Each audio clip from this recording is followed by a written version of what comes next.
നമ്മളെ ഈ സെഷനിലെ ടോപ്പിക് എന്നുള്ളത് നിർമ്മിത ബുദ്ധിയും ദൈവനിർമ്മിതിയും സൃഷ്ടിയും സൃഷ്ടാവും തമ്മിലെന്ന വിഷയമാണ്.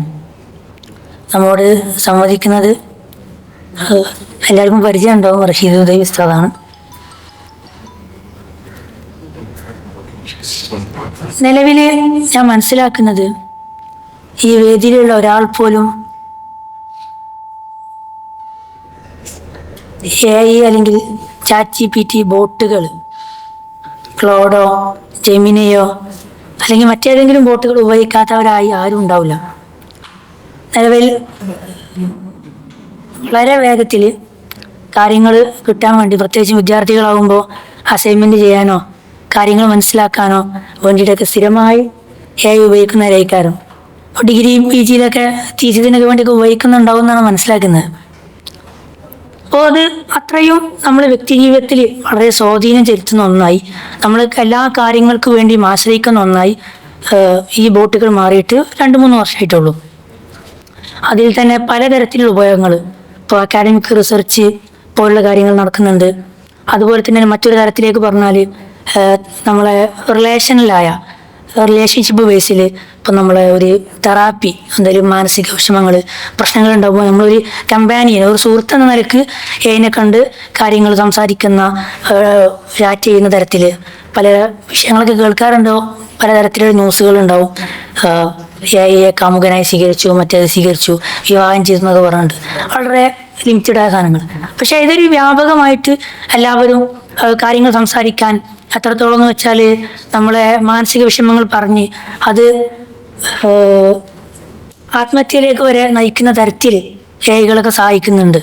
ഇപ്പോൾ ചില വിഷയങ്ങളിൽ പരിഹാരം നോക്കുമ്പോൾ വളരെയധികം ബുദ്ധിമുട്ട് ഇയാൾ അനുഭവിക്കുന്നുണ്ട്. അതിന് ഏറ്റവും നല്ലൊരു പരിഹാരം ആത്മഹത്യയാണ്, അല്ലെങ്കിൽ അതിന് മാർഗങ്ങൾ പറഞ്ഞു കൊടുക്കുന്ന തരത്തിലേക്ക് വരെ AI-കളൊക്കെ മാറുന്നുണ്ട്. നമ്മുടെ ഇസ്ലാമുമായി അല്ലെങ്കിൽ ഒരു മത സ്വത്വം അല്ലെങ്കിൽ മതകീയ വിഷയങ്ങളിൽ എങ്ങനെ കടന്നു വരുന്നു, അല്ലെങ്കിൽ ഇതിൽ ദൈവം അല്ലെങ്കിൽ തിയോളജിക്കലായിട്ട് എങ്ങനെയാണ് AI കാണാം എന്നതാണ് നമ്മുടെ ടോപ്പിക്ക്. ഇപ്പോൾ വ്യത്യസ്തമായ ഏരിയകളുണ്ട് ഈ വിഷയത്തിൽ. ആദ്യമായിട്ട് നിങ്ങൾ പറഞ്ഞ പോലെ അതോറിറ്റി ആരാണ്. ഇപ്പോൾ നമ്മൾ ഇൻ്റർനെറ്റ് വന്ന സമയത്തുള്ള ഒരു സാധാരണ ഫെനോമെനൻ ഒരു ഇതായിരുന്നു, എല്ലാവരും ഗൂഗിൾ നോക്കി ഇസ്ലാം മനസ്സിലാക്കുന്ന രീതി. നമുക്ക് എന്ത് സംശയം ഉണ്ടെങ്കിലും നമ്മൾ ഗൂഗിൾ അടിച്ച് നോക്കും. അപ്പോൾ നേരെ മാറി അതിനെക്കാട്ടിയും കുറച്ചും കൂടി ഫീസിബിളായ ഒരു സാധനമാണ് ChatGPT അല്ലെങ്കിൽ ക്ലൗഡ് പോലുള്ള സംവിധാനങ്ങൾ. അപ്പോൾ നമ്മൾ കാര്യങ്ങളെല്ലാം മനസ്സിലാക്കാൻ വേണ്ടി GPT പോലുള്ള AGIകൾ, ചാറ്റ് ബോട്ടുകൾ ഉപയോഗിക്കുന്ന സമയത്ത് ഇവിടെ ഇതൊരു അതോറിറ്റി ആയിട്ട് മാറുന്നുണ്ടോ? ഇപ്പോൾ ചർച്ചകളൊക്കെ കാണാറുള്ളത് ഭാവിയിൽ ഇസ്ലാമിക ടെക്സ്റ്റുകൾ, കിതാബുകൾ, കാര്യങ്ങളെല്ലാം ഈ ഇതിൽ ഫീഡ്ബാക്ക് ഫീഡ് ചെയ്ത് വെച്ചാൽ നമുക്ക് ഇതൊരു മുഫ്തിയായിട്ട് മാറാൻ കഴിയുമോ? ഈ മുഫ്തികൾ ഭാവിയിൽ ഉണ്ടാകുമോ? അതല്ലെങ്കിൽ നമ്മൾ ഒരു ഷാഫി മദബിലെ എല്ലാ കിതാബുകളും, ഉസൂലും അല്ലാത്തതുമായ എല്ലാ കിതാബുകളും ഇതെടുത്താൽ ഇതൊരു മദ്ഹബായിട്ട് രൂപാന്തരപ്പെടാനുള്ള സാധ്യത ഉണ്ടോ? ടെക്നോ മദ്ഹബുകൾ ഭാവിയിൽ വരുമോ? അല്ലെങ്കിൽ ഇതൊക്കെ അല്ലെങ്കിൽ പലതരത്തിലുള്ള ചർച്ചകൾ. ഇപ്പോൾ നിസ്കാരത്തിന് നേതൃത്വം നൽകാൻ പറ്റുമോ? പലതരത്തിലുള്ള ഫിക്കുമായി ബന്ധപ്പെട്ട ചർച്ചകൾ നടക്കുന്നുണ്ട്. മറ്റൊരു ഏരിയ എന്നുള്ളത് തിയോളജിക്കൽ ആന്ത്രപ്പോളജി എന്ന് പറയും. എന്താണ് മനുഷ്യൻ? ഒരു മനുഷ്യനാണല്ലോ നമ്മൾ ഒരു പ്രാഥമിക കേന്ദ്രമായിട്ട് മതങ്ങളിലുള്ളത്. ഇതിനൊരു ചലഞ്ചായിട്ട് AI മാറുമോ? ഭാവിയിൽ ഒരു ഹ്യൂമനോട് റോബോട്ടുകളെല്ലാം വന്നാൽ, ഇപ്പോൾ റോബോട്ടുകൾ മനുഷ്യനെ പോലെ ചിന്തിക്കുന്ന, മനസ്സിലാക്കുന്ന റോബോട്ടുകൾ വന്നാൽ, കാരണം ഇപ്പോൾ AI വലിയൊരു ചർച്ച 50 മുന്നേ ഉള്ള ഒരു പഠന മേഖലയാണ് ആർട്ടിഫിഷ്യൽ ഇൻ്റലിജൻസ് എന്നുള്ളത്. ഇപ്പോൾ എന്തുകൊണ്ടത് വലിയൊരു ചർച്ച കേന്ദ്രമാകുന്നു എന്ന് ചോദിച്ചാൽ അതിന് കാരണം എന്നുള്ളത് സെൽഫ് ലേണിംഗ്, സ്വയം പഠിക്കാവുന്ന, സ്വയം മനസ്സിലാക്കാവുന്ന തരത്തിലേക്ക് AI-കൾ മാറുന്നു എന്നുള്ളതാണ്. അപ്പോൾ ഇതെല്ലാം അങ്ങനെ വ്യത്യസ്തമായ ഏരിയകൾ ഇതിൽ ചർച്ചകളുണ്ട്. ഇൻഷാ അല്ലാഹ് കൂടുതൽ വിഷയവുമായി സംബന്ധിച്ച് എന്താണ് AI-യുടെ കാലത്ത് മനുഷ്യന്റെ പ്രസക്തി എന്നതിനെ കുറിച്ച് റഷീദ് ഉസ്താദ് സംസാരിക്കും. അസ്സലാമു അലൈക്കും. നമ്മൾ AI കുറിച്ച് ചർച്ച ചെയ്യുന്നു. ഈ സദസ്സിൽ ഡാറ്റാ സയൻസോ മെഷീൻ ലേണിങ്ങോ ഒക്കെ റെഗുലറായി പഠിച്ചവരാരെങ്കിലും ഉണ്ടോ? ആരുമില്ലല്ലോ. അപ്പോൾ നമ്മുടെ പരിമിതികളിൽ ഒന്ന് ഇതാണ്. അത് തിരിച്ചറിഞ്ഞിട്ട് വേണം നമ്മൾ ഈ വിഷയത്തിലേക്ക് കടക്കാൻ. അപ്പോൾ അതുകൊണ്ട് തന്നെ നമ്മൾ ഇനിയിപ്പോൾ ഇവിടെ നടക്കാൻ പോകുന്ന സംസാരങ്ങളിലൊന്നും AI ബന്ധപ്പെട്ടതോ അതിൻ്റെ നിർമ്മാണവുമായി ബന്ധപ്പെട്ടതോ ആയ ടെക്നിക്കൽ ടേംസ് ഒന്നും നമ്മൾ കൂടുതൽ ഉപയോഗിക്കില്ല. നമുക്ക് നമ്മുടെ ജീവിതവുമായി ബന്ധപ്പെടുന്ന നമ്മുടെ സോഷ്യോ പൊളിറ്റിക്കൽ സ്ട്രക്ചറുമായി നേരിട്ട് വന്ന് മുട്ടുന്ന ചില ടെക്നിക്കൽ ടേമുകളൊക്കെ നമുക്ക് ഓർമ്മ ഉണ്ടാവും. ഇപ്പോൾ ഒരു വാക്കാണ് അൽഗോരിതം. അത്രമേൽ പോപ്പുലറായൊരു വാക്കാണ്. കാരണം അൽഗോരിതം അത്രമേൽ നമ്മുടെ ജീവിതത്തെ സ്വാധീനിച്ചു, റീഷേപ്പ് ചെയ്തു, കോൺഫിഗർ ചെയ്തു, മാറ്റിമറിച്ചു. അതുകൊണ്ട് ആ വാക്ക് നമുക്ക് നല്ല ഓർമ്മയുണ്ട്. സമാനമായ ടെക്നിക്കലായിട്ടുള്ള AI പ്രവർത്തനക്ഷമതയെ നിർണ്ണയിക്കുന്ന വാക്കുകളോ അതിൻ്റെ ഫ്രേസുകളോ ഒന്നും നമുക്ക് അത്ര കൂടുതൽ അറിയില്ല. കാരണം നമ്മൾ തിയോളജി, ഫിലോസഫി ബാക്ക്ഗ്രൗണ്ടിൽ നിന്നുള്ള ആളുകളാണ്. പക്ഷെ അതേസമയം ഒരു സംഭവം, ഒരു പ്രതിഭാസം നമ്മളെ എങ്ങനെ ബാധിക്കുന്നു എന്നുള്ളത് നിലവിലെ അതിൻ്റെ സ്വഭാവം വെച്ചിട്ട് നമുക്ക് വിലയിരുത്താനുള്ള അവകാശമുണ്ട്. അതിൻ്റെ ഭാഗമായിട്ടാണ് നമ്മളിവിടെ ഒരുമിച്ച് കൂടിയിട്ടുള്ളത്. അപ്പോൾ ഇൻ്റർനെറ്റ് പോട്ടെ, വൈദ്യുതി എങ്ങനെ പ്രവർത്തിക്കും, വൈദ്യുതിയെക്കുറിച്ചുള്ള ചർച്ച, ഇൻ്റർനെറ്റിനെ കുറിച്ചുള്ള ചർച്ച, കമ്പ്യൂട്ടറിനെ കുറിച്ചുള്ള ചർച്ച, ഇതിൻ്റെയൊക്കെ ഒരു സ്വഭാവം ഇത് തിയോളജിയോ ഫിലോസഫിയോയുമായി മാത്രം ബന്ധപ്പെട്ടതല്ല. അത് മനുഷ്യൻ്റെ എല്ലാ മേഖലകളെയും റീകോൺഫിഗർ ചെയ്യാൻ പോകുന്നതും അല്ലെങ്കിൽ ചെയ്തു കഴിഞ്ഞതും ഇനി ചെയ്യാൻ പോകുന്നതുമാണ്. അതുപോലൊരു വിഷയമാണ് ഈ AI എന്നുള്ള വിഷയം. അപ്പോൾ യഥാർത്ഥത്തിൽ ഈ ഇരിക്കുന്നത് പോലെ കർഷകർ ഇരിക്കണം. AI ഇനി നമ്മെ എങ്ങനെ ബാധിക്കും?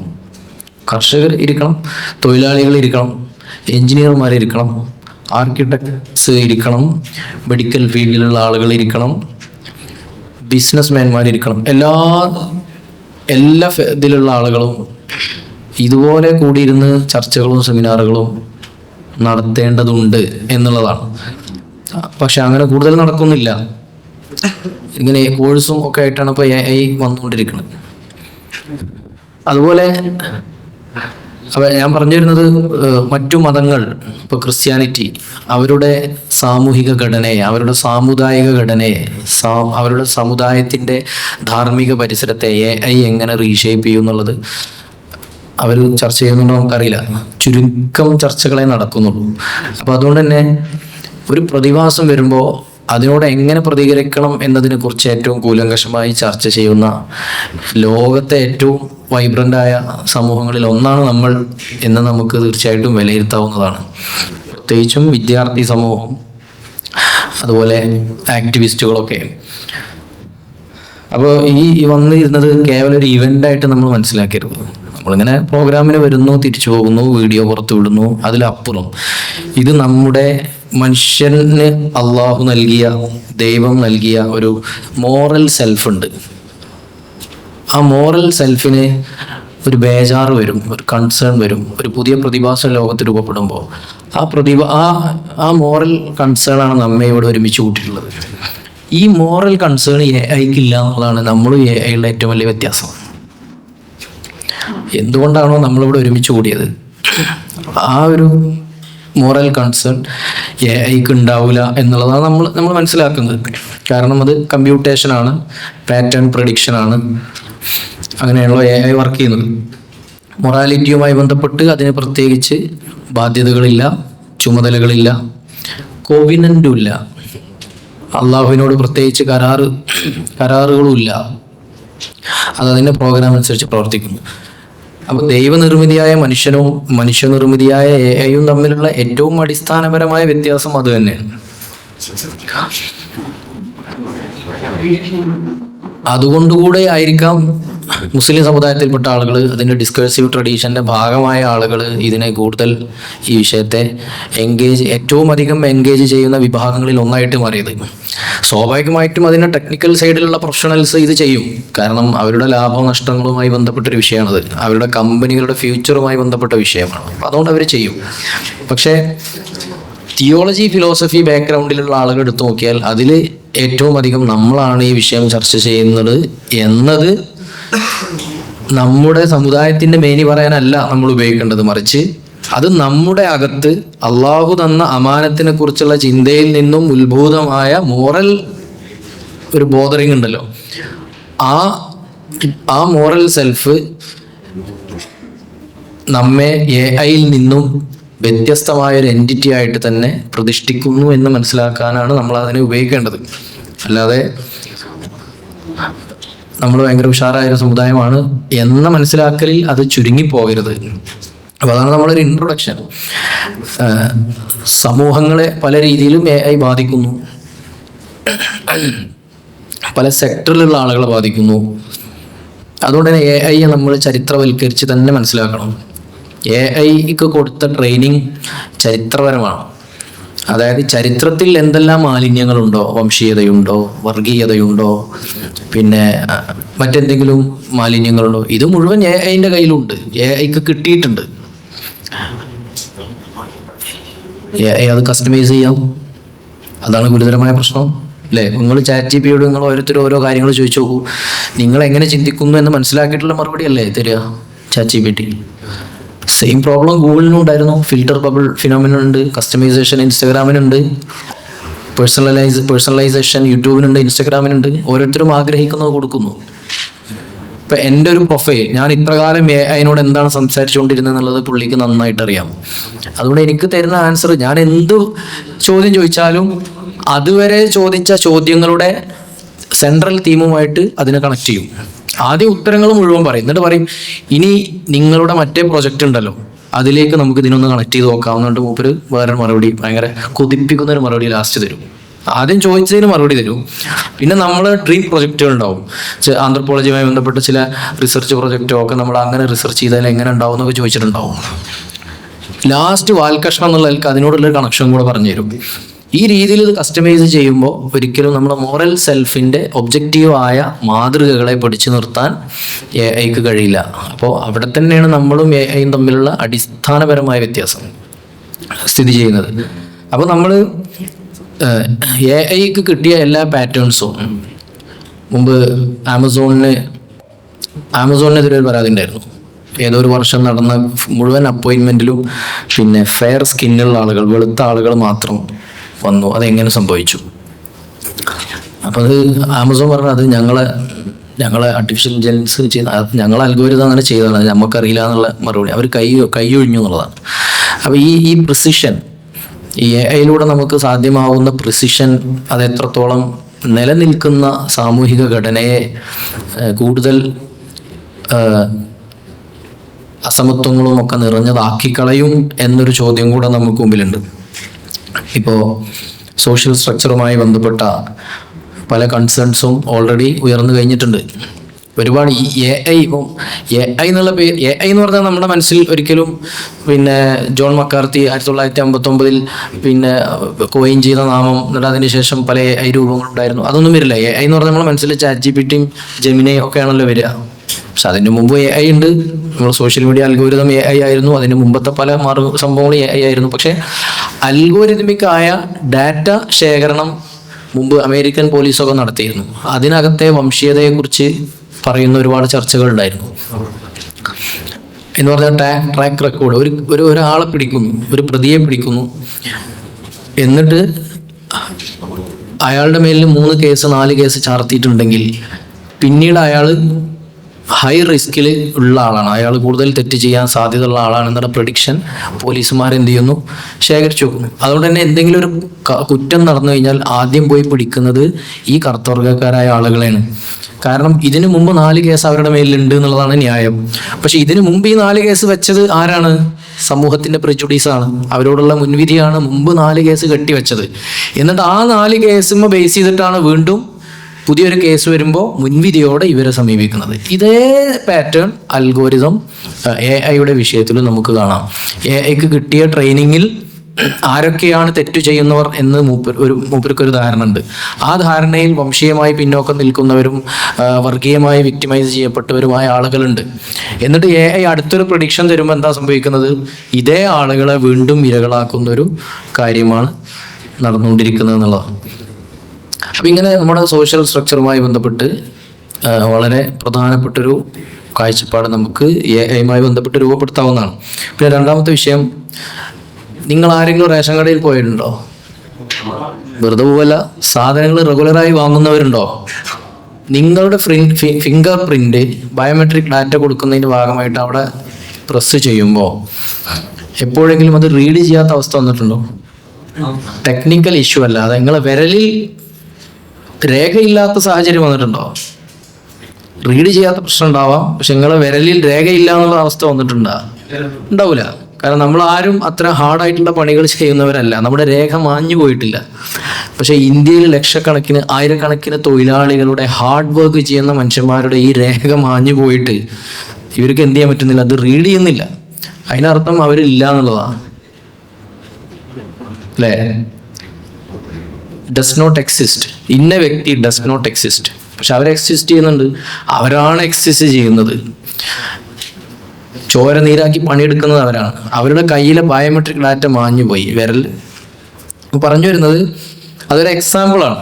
അതൊരു പക്ഷെ അതിന് പരിഹാരം OTP വരലും, മൊബൈൽ നമ്പർ വാങ്ങിയിട്ട് അതിലേക്ക് OTP വരലും, അങ്ങനെ ആളെ ഐഡന്റിഫൈ ചെയ്യലും, അങ്ങനെ അതിന് മാർഗങ്ങളൊക്കെ ഉണ്ട്, ആൾട്ടർനേറ്റീവ്സ് ഉണ്ട്. പക്ഷെ AI ആഗ്രഹിക്കുന്ന ഈ ഒരു പ്രിസിഷന് പുറത്തായി കഴിഞ്ഞാൽ പിന്നെ അവർ പൊളിറ്റിക്കലി അവർ പുറത്താകുന്ന ഒരു സാഹചര്യമുണ്ട്. അത് ഭാവിയിൽ അത് വന്നേക്കാം.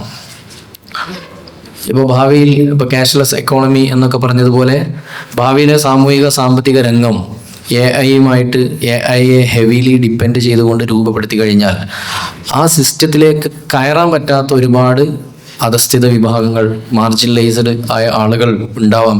അല്ലെങ്കിൽ കൂടുതൽ പലതരം മാർജിനലൈസേഷനിലേക്ക് അതിനെ കൊണ്ടുപോകാം. ഈ അടുത്ത് നടന്നൊരു ചർച്ച AI-യുടെ മനുഷ്യമുഖം, AI-ക്ക് ഒരു മനുഷ്യമുഖമില്ലാത്തതിൻ്റെ പ്രശ്നം എന്നുള്ളതാണ്. അപ്പോൾ നിങ്ങളൊരു സർക്കാർ ഉദ്യോഗസ്ഥൻ്റെ അടുത്തേക്ക് ഒരു പേപ്പർ ശരിയാക്കാൻ വേണ്ടി പോയി. ശരിയാക്കാൻ പോകുമ്പോൾ അയാൾ നെറ്റി ചൊളിച്ചിട്ടോ ദേഷ്യത്തോടെയോ സംസാരിച്ചതിന് ശേഷം നിങ്ങൾ പറഞ്ഞ സാധനം ചെയ്തു തരാൻ സാധ്യമല്ല, നിങ്ങൾ പറഞ്ഞ കാര്യം ചെയ്തു തരാൻ സാധ്യമല്ല എന്ന് പറയുമ്പോൾ നിങ്ങൾക്ക് മുൻകൂട്ടി മനസ്സിലാക്കാം, ഇയാൾക്ക് എന്നോട് വംശീയമായോ മറ്റോ മുൻവിധിയുണ്ട്, ഇയാൾക്ക് എന്നോട് ഒരു പ്രശ്നമുണ്ട്, ഒരു കെറുണ്ട്. നിങ്ങൾക്ക് മുഖത്ത് നോക്കി മനസ്സിലാക്കാം. കാരണം ഇത് പറയാൻ ഒരാളുണ്ട്. നേരെ മറിച്ച് AI ആണെങ്കിൽ അത് കിട്ടൂല. AI ആണെങ്കിൽ ഒരൊറ്റ കമന്റ് നമ്മൾ കാണുള്ളൂ. ഈ മുഖത്തെ മസിലുകൾ വരിഞ്ഞു മുറുകുന്നതോ, അല്ലെങ്കിൽ മനുഷ്യന്റെ മുഖത്താണല്ലോ വികാരങ്ങൾ ഉണ്ടാവുക. AI തരുന്ന സ്റ്റേറ്റ്മെന്റിൽ വികാരങ്ങളില്ലല്ലോ. അപ്പോൾ നമുക്കെതിരെ വംശീയമായിട്ട് നമുക്കൊരു പ്രശ്നം നേരിട്ടിട്ടുണ്ട് എന്ന് നമുക്ക് ഫീൽ ചെയ്യണമെന്നുണ്ടെങ്കിൽ എന്ത് ചെയ്യണം? ഈ മനുഷ്യൻ നമ്മോട് സംസാരിക്കണം. ഇനി അങ്ങനെ സംസാരിച്ചു കഴിഞ്ഞാൽ തന്നെ നമുക്ക് തിരിച്ച് അയാളോട് ഒരു പരാതി ഉന്നയിച്ചിട്ടോ അല്ലെങ്കിൽ വേറെന്തെങ്കിലും സങ്കടം പറഞ്ഞിട്ടോ ഒന്നും അയാളുടെ സിമ്പതിയോ എമ്പതിയോ നേടിയെടുക്കാനുള്ള ഒരു അവസരമില്ല. അങ്ങനെ അല്ലേ? ഇപ്പം നമ്മൾ ജെന്യൂൻ ഇഷ്യൂ ആണ്. ഒരുപാട് ഓഫീസുകൾ നടന്ന് കയറി ഒരു തീരുമാനവും ആവാതെ അവസാനം ഒരു വനിത ഒരു ഓഫീസിൻ്റെ മുമ്പിൽ പോയി പൊട്ടിക്കരയുമ്പോൾ ചുറ്റുള്ള ആളുകൾ നോക്കുകയാണ്, എന്താണ് ഈ ലേഡിയുടെ പ്രശ്നം, എന്താണ് ഈ വൃദ്ധയുടെ പ്രശ്നം. അങ്ങനെ അവർക്കൊക്കെ സിമ്പതി ഉണരുകയാണ്. അങ്ങനെ അവർ ആ സിസ്റ്റം അവർക്ക് അനുകൂലമാക്കി കൊടുക്കുകയാണ്, അവരുടെ പേപ്പർ ചെയ്തു കൊടുക്കുകയാണ്. ഇതുപോലെ ചെയ്യൂല. സ്വഭാവമോ വികാരമോ എക്സ്പ്രഷൻസോ ഒന്നുമില്ലാത്ത ഒരു കമന്റ് മാത്രമായിരിക്കും AI നമുക്ക് തരിക. നിങ്ങൾ എക്സിസ്റ്റ് ചെയ്യുന്നില്ല, അല്ലെങ്കിൽ നിങ്ങളുടെ പേപ്പറുകൾ മാച്ച് ആവുന്നില്ല, വി ആർ സോറി എന്ന് മാത്രമേ നമുക്ക് തരുള്ളൂ. അപ്പം ഇങ്ങനെ പല രീതിയിലുള്ള പ്രശ്നങ്ങൾ, പല മേഖലകളിൽ പ്രശ്നങ്ങൾ, ഇത് നമ്മെ മാത്രം ബാധിക്കുന്നതല്ല, ഇതെല്ലാതരം സമൂഹങ്ങളെയും ബാധിക്കുന്ന ഒരു വിഷയമാണ്.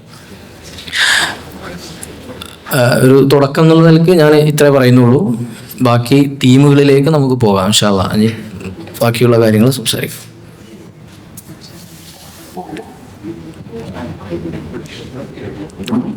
ഇതില് ഉസ്താദ് പറഞ്ഞതിലേക്ക് കുറച്ച് കാര്യങ്ങൾ ചേർത്ത് വെക്കാന്ന് വിചാരിക്കുന്നു. അവസാനം പറഞ്ഞ ഡാറ്റ നമ്മൾ എക്സിസ്റ്റ് ചെയ്യുന്ന സംഭവം എനിക്ക് ഓർമ്മ വന്നത് കുറച്ച് മുന്നേ AI ഒക്കെ വരുന്ന മുന്നേ ഉള്ളൊരു വീഡിയോ ആയിരുന്നു. അപ്പോൾ അയാൾ വീട് എന്താണ് ഫുൾ ഓട്ടോമേഷൻ ചെയ്തതാണ്, ഫുൾ ഓട്ടോമേറ്റഡ് ആണ്. അപ്പോൾ വോയിസ് കമാൻഡാണുള്ളത്. ഓപ്പൺ ദി ഡോർ എന്ന് പറഞ്ഞാലേ ഡോർ ഓപ്പൺ ആവുള്ളൂ. ഒരു ദിവസം അയാൾ എന്തായി, പല്ല് കാണിച്ചിട്ട് എന്താ ഇയാള് ഇത് വന്നിച്ചു വന്നു, അയാൾക്ക് കൃത്യമായി സംസാരിക്കാൻ പറ്റുന്നില്ല, വലിയ ഓപ്പറേഷൻ ചെയ്താണ്. അപ്പൊ അയാൾ പിന്നെ എത്ര voice command open the door എന്ന് പറഞ്ഞാലും അത് ഓപ്പൺ ആവില്ല. കാരണം ഇയാള് പറയുന്നത് ഇവള് എന്താവുന്നില്ല, ഈ സിസ്റ്റം അംഗീകരിക്കുന്നില്ല, മനസ്സിലാക്കുന്നില്ല, ജെന്യൂൻ വോയിസ് അല്ല, വേറെ ആളെ വോയിസ് ആണ് എന്നാണ് പറയും. ഇതാണ് ഫുള്ളായി നമ്മൾ മനുഷ്യന്മാരെ എല്ലാ കാര്യങ്ങളും ഫുള്ള് ഡാറ്റ ആയി മാറ്റിയാൽ, എല്ലാവരും ഡാറ്റായിസം അതിനാണ് ഉപയോഗിക്കുക. ഫുള്ളായിട്ട് നമ്മൾ മനുഷ്യൻ്റെ എക്സിസ്റ്റൻസ് ഫുള്ളായി ഡാറ്റയായി മാറിയാൽ പിന്നെ നമ്മൾ എന്ത് മിസ്മാച്ചുകൾ സംഭവിച്ചാലും നമ്മളില്ലാത്ത ആളെ പോലെ ആയിരിക്കും. അല്ലെങ്കിൽ നമ്മൾ ഡാറ്റ ശരിയായാലും പിന്നെ നമ്മളൊരു കാര്യം ഉണ്ടാവുള്ളൂ. ഇതിൽ നമ്മൾ ഒന്ന് ശ്രദ്ധിക്കേണ്ട ഒരു വിഷയം, ഞാൻ ഇപ്പം നമ്മൾ ഉഷ പറഞ്ഞ പോലെ നമ്മൾ ആദ്യം AI എന്ന് പറയുമ്പോൾ നമ്മൾ ശ്രദ്ധിക്കുക എന്താണ്, ഈ ഇതേപോലെ ചാറ്റ് ബോട്ടുകളാണ്, അല്ലെങ്കിൽ ജനറൽ AGI, ജനറൽ ഇൻ്റലിജൻസ് ആണ്. ഇങ്ങനെയെല്ലാം ഇതിപ്പോൾ നമ്മൾ ഈ വന്ന ഉടനെ നമുക്ക് തോന്നും. ഇപ്പോൾ ഉദാഹരണത്തിന് ChatGPT വന്ന ഉടനെ 2023 അവസാനം ഒക്ടോബറിൽ ChatGPT വന്ന സമയത്ത് വന്നിരുന്ന ഫസ്റ്റ് സ്റ്റേറ്റ്മെൻ്റ് ആയിരുന്നു ആദ്യം പോകാൻ പോകുന്ന ജോലി എന്നുള്ളത് കോഡിംഗ് ആണെന്നുള്ളതാണ്. കോഡിംഗ് ആദ്യം പോകുന്നുള്ളൂ. പക്ഷേ 2-3 വർഷമായി ഒട്ടേറെ അപ്ഡേറ്റുകൾ വന്നു, AI പരമാവധി സ്ട്രോങ് ആയി. എന്നിട്ട് ഇപ്പോഴും അത് പൂർണ്ണാർത്ഥത്തിൽ മാറിയിട്ടൊന്നുമില്ല. വളരെ നല്ല മുന്നേറ്റങ്ങൾ കഴിഞ്ഞ ഫെബ്രുവരിയിലൊക്കെ നന്നായിട്ടുണ്ടായിട്ടുണ്ട്. ChatGPT കോഡക്സും പിന്നെ ക്ലോഡിൻ്റെ കോഡൊക്കെ വന്നിട്ട് വളരെ മുന്നേറ്റങ്ങൾ ഉണ്ടെങ്കിൽ പോലും ഇതൊരു ജോബ്ലെസ് ഒരു എക്കണോമിക്ക് അല്ലെങ്കിൽ അൺഎംപ്ലോയ്മെന്റ് ഉണ്ടാക്കുന്ന തരത്തിലേക്ക് നിലവിൽ മാറിയിട്ടില്ല. ഭാവിയിൽ മാറിയേക്കാം. പക്ഷെ ഒരു പെട്ടെന്നൊരു പ്രോമിസിങ് ആയ ഭാവി, AI വരുന്നു, മുഴുവനായിട്ട് ഓട്ടോമേറ്റഡ് ആവുന്നു, എല്ലാം ഡാറ്റ സെൻറ്റേർഡ് ആവുന്നു എന്നൊരു സാധനം, ഒരു ഡിസ്റ്റോപ്പിയ ഒരിക്കലും സംഭവിക്കണം എന്നില്ല. അങ്ങനെ പറയാനുള്ള കാരണം AIൻ്റെ ഹിസ്റ്ററി നോക്കിയാൽ, നമ്മൾ ചെറുതായിട്ട് ഹിസ്റ്ററി മനസ്സിലാക്കിയാൽ അത് കറക്റ്റ് മനസ്സിലാവും. പ്രധാനമായിട്ടും ഇതിൽ വരുന്നത് 1956 ഡാർത്ത്മോർത്ത് കോൺഫറൻസ്.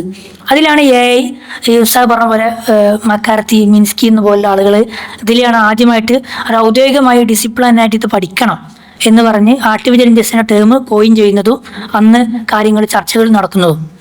ഇതിനെ തുടർന്ന് ഇപ്പോൾ അദ്ദേഹം പറയുന്ന അവരെ ഒരു പ്രധാന ആശയം എന്നുള്ളത്, അത് പറയുകയാണ്, അത് നമുക്കൊരു ആവശ്യമാണ്. ഇൻ്റലിജൻസ് എന്നുള്ളത്, മനുഷ്യബുദ്ധി എന്നുള്ളത്, അല്ലെങ്കിൽ പൊതുവിൽ ഇൻ്റലിജൻസ് പറഞ്ഞ സാധനം കൃത്യമായി മനസ്സിലാക്കാൻ പറ്റുമോ? മനസ്സിലാക്കാൻ പറ്റുന്ന കാര്യമാണെങ്കിൽ അത് നമുക്ക് കമ്പ്യൂട്ടറിലൂടെ സിമുലേറ്റ് ചെയ്തെടുക്കാം. ഇതാണ് ആർട്ടിഫിഷ്യൽ ഇൻ്റലിജൻസിൻ്റെ അടിസ്ഥാനം. ഇത് പൂർണ്ണമായി ശരിയാണോ ചോദിച്ചാൽ നമുക്കൊരു നിലക്കും പറയാൻ, ഇസ്ലാമിക പെർസ്പെക്റ്റീവ് ഒന്നും പറയാൻ കഴിയില്ല. അല്ലാത്തതിൻ്റെ നിലവിൽ എവിടെ എത്തിയിട്ടില്ല. കാരണം ഇസ്ലാമിൽ ഇൻ്റലിജൻസ് എന്ന് പറഞ്ഞാൽ ഒരു നിങ്ങൾ ചിന്തിക്കുന്ന പോലെയോ അല്ലെങ്കിൽ മറ്റു സാധനങ്ങളെ പോലെയോ ഒന്നല്ല. അത് കോൺഷ്യസ്നെസ്, മനസ്സാക്ഷി വരുന്ന ധാർമ്മിക ബോധം, മോറൽ ഏജന്റ് ആയ, അതേപോലെ പൊളീഷണൽ ആക്ട്, നമ്മൾ പറയുന്ന നീയത്ത് എന്നറിയില്ലേ. അപ്പോൾ ഒരു കാര്യം കണ്ടാൽ നമ്മൾ സയൻസിനെ കുറിച്ച് സാധാരണ പറയുന്ന ഒരു വിമർശനമാണ്, സയൻസ് എത്ര മുന്നേറിയാലും ഒരു കാര്യം ചെയ്യണോ വേണ്ടയോ, ധാർമ്മികമായ വിഷയം അത് ഇങ്ങനെ ചെയ്യാൻ പറ്റും. വാട്ട് ഈസ്, ഇപ്പോൾ ഇങ്ങനെ രോഗം മാറ്റാം, ആറ്റം ബോംബ് കണ്ടെത്തിയാൽ അത് ഉപയോഗിക്കാതിരിക്കാം.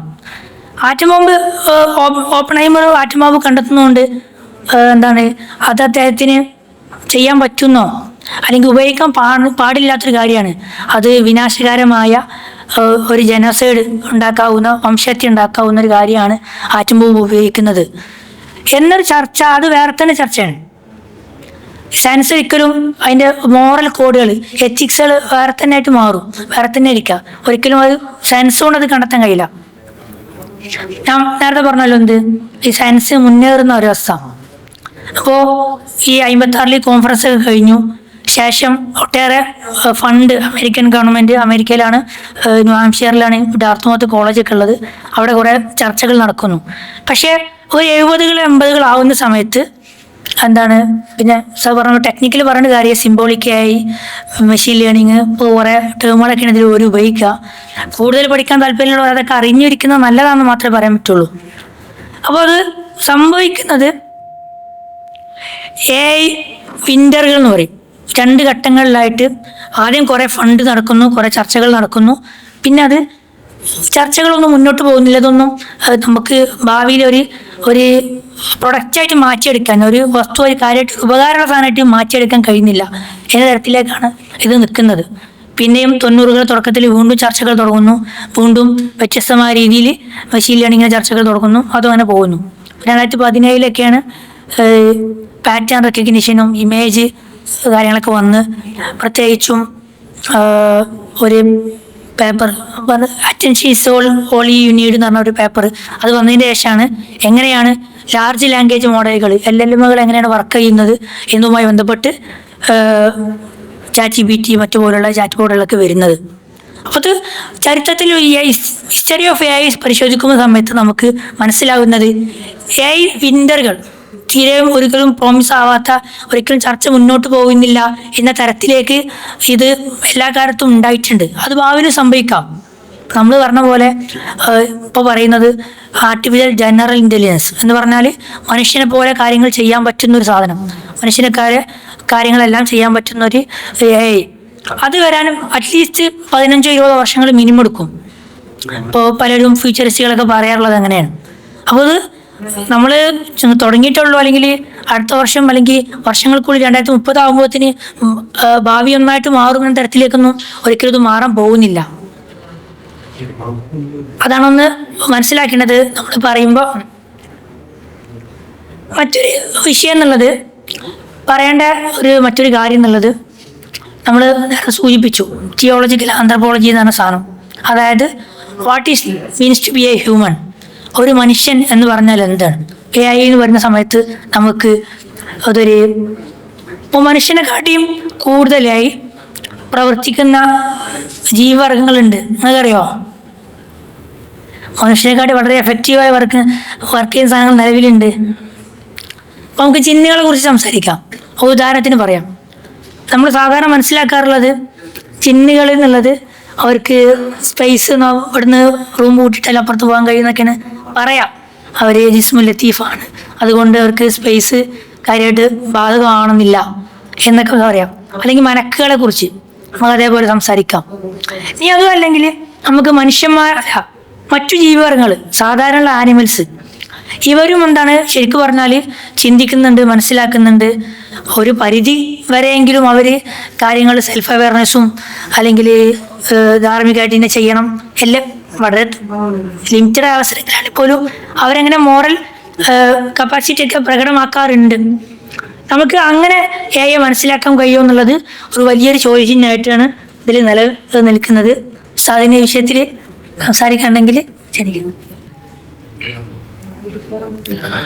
ഈ മനുഷ്യൻ എന്താണ് എന്നുള്ള ചോദ്യം വന്നല്ലോ,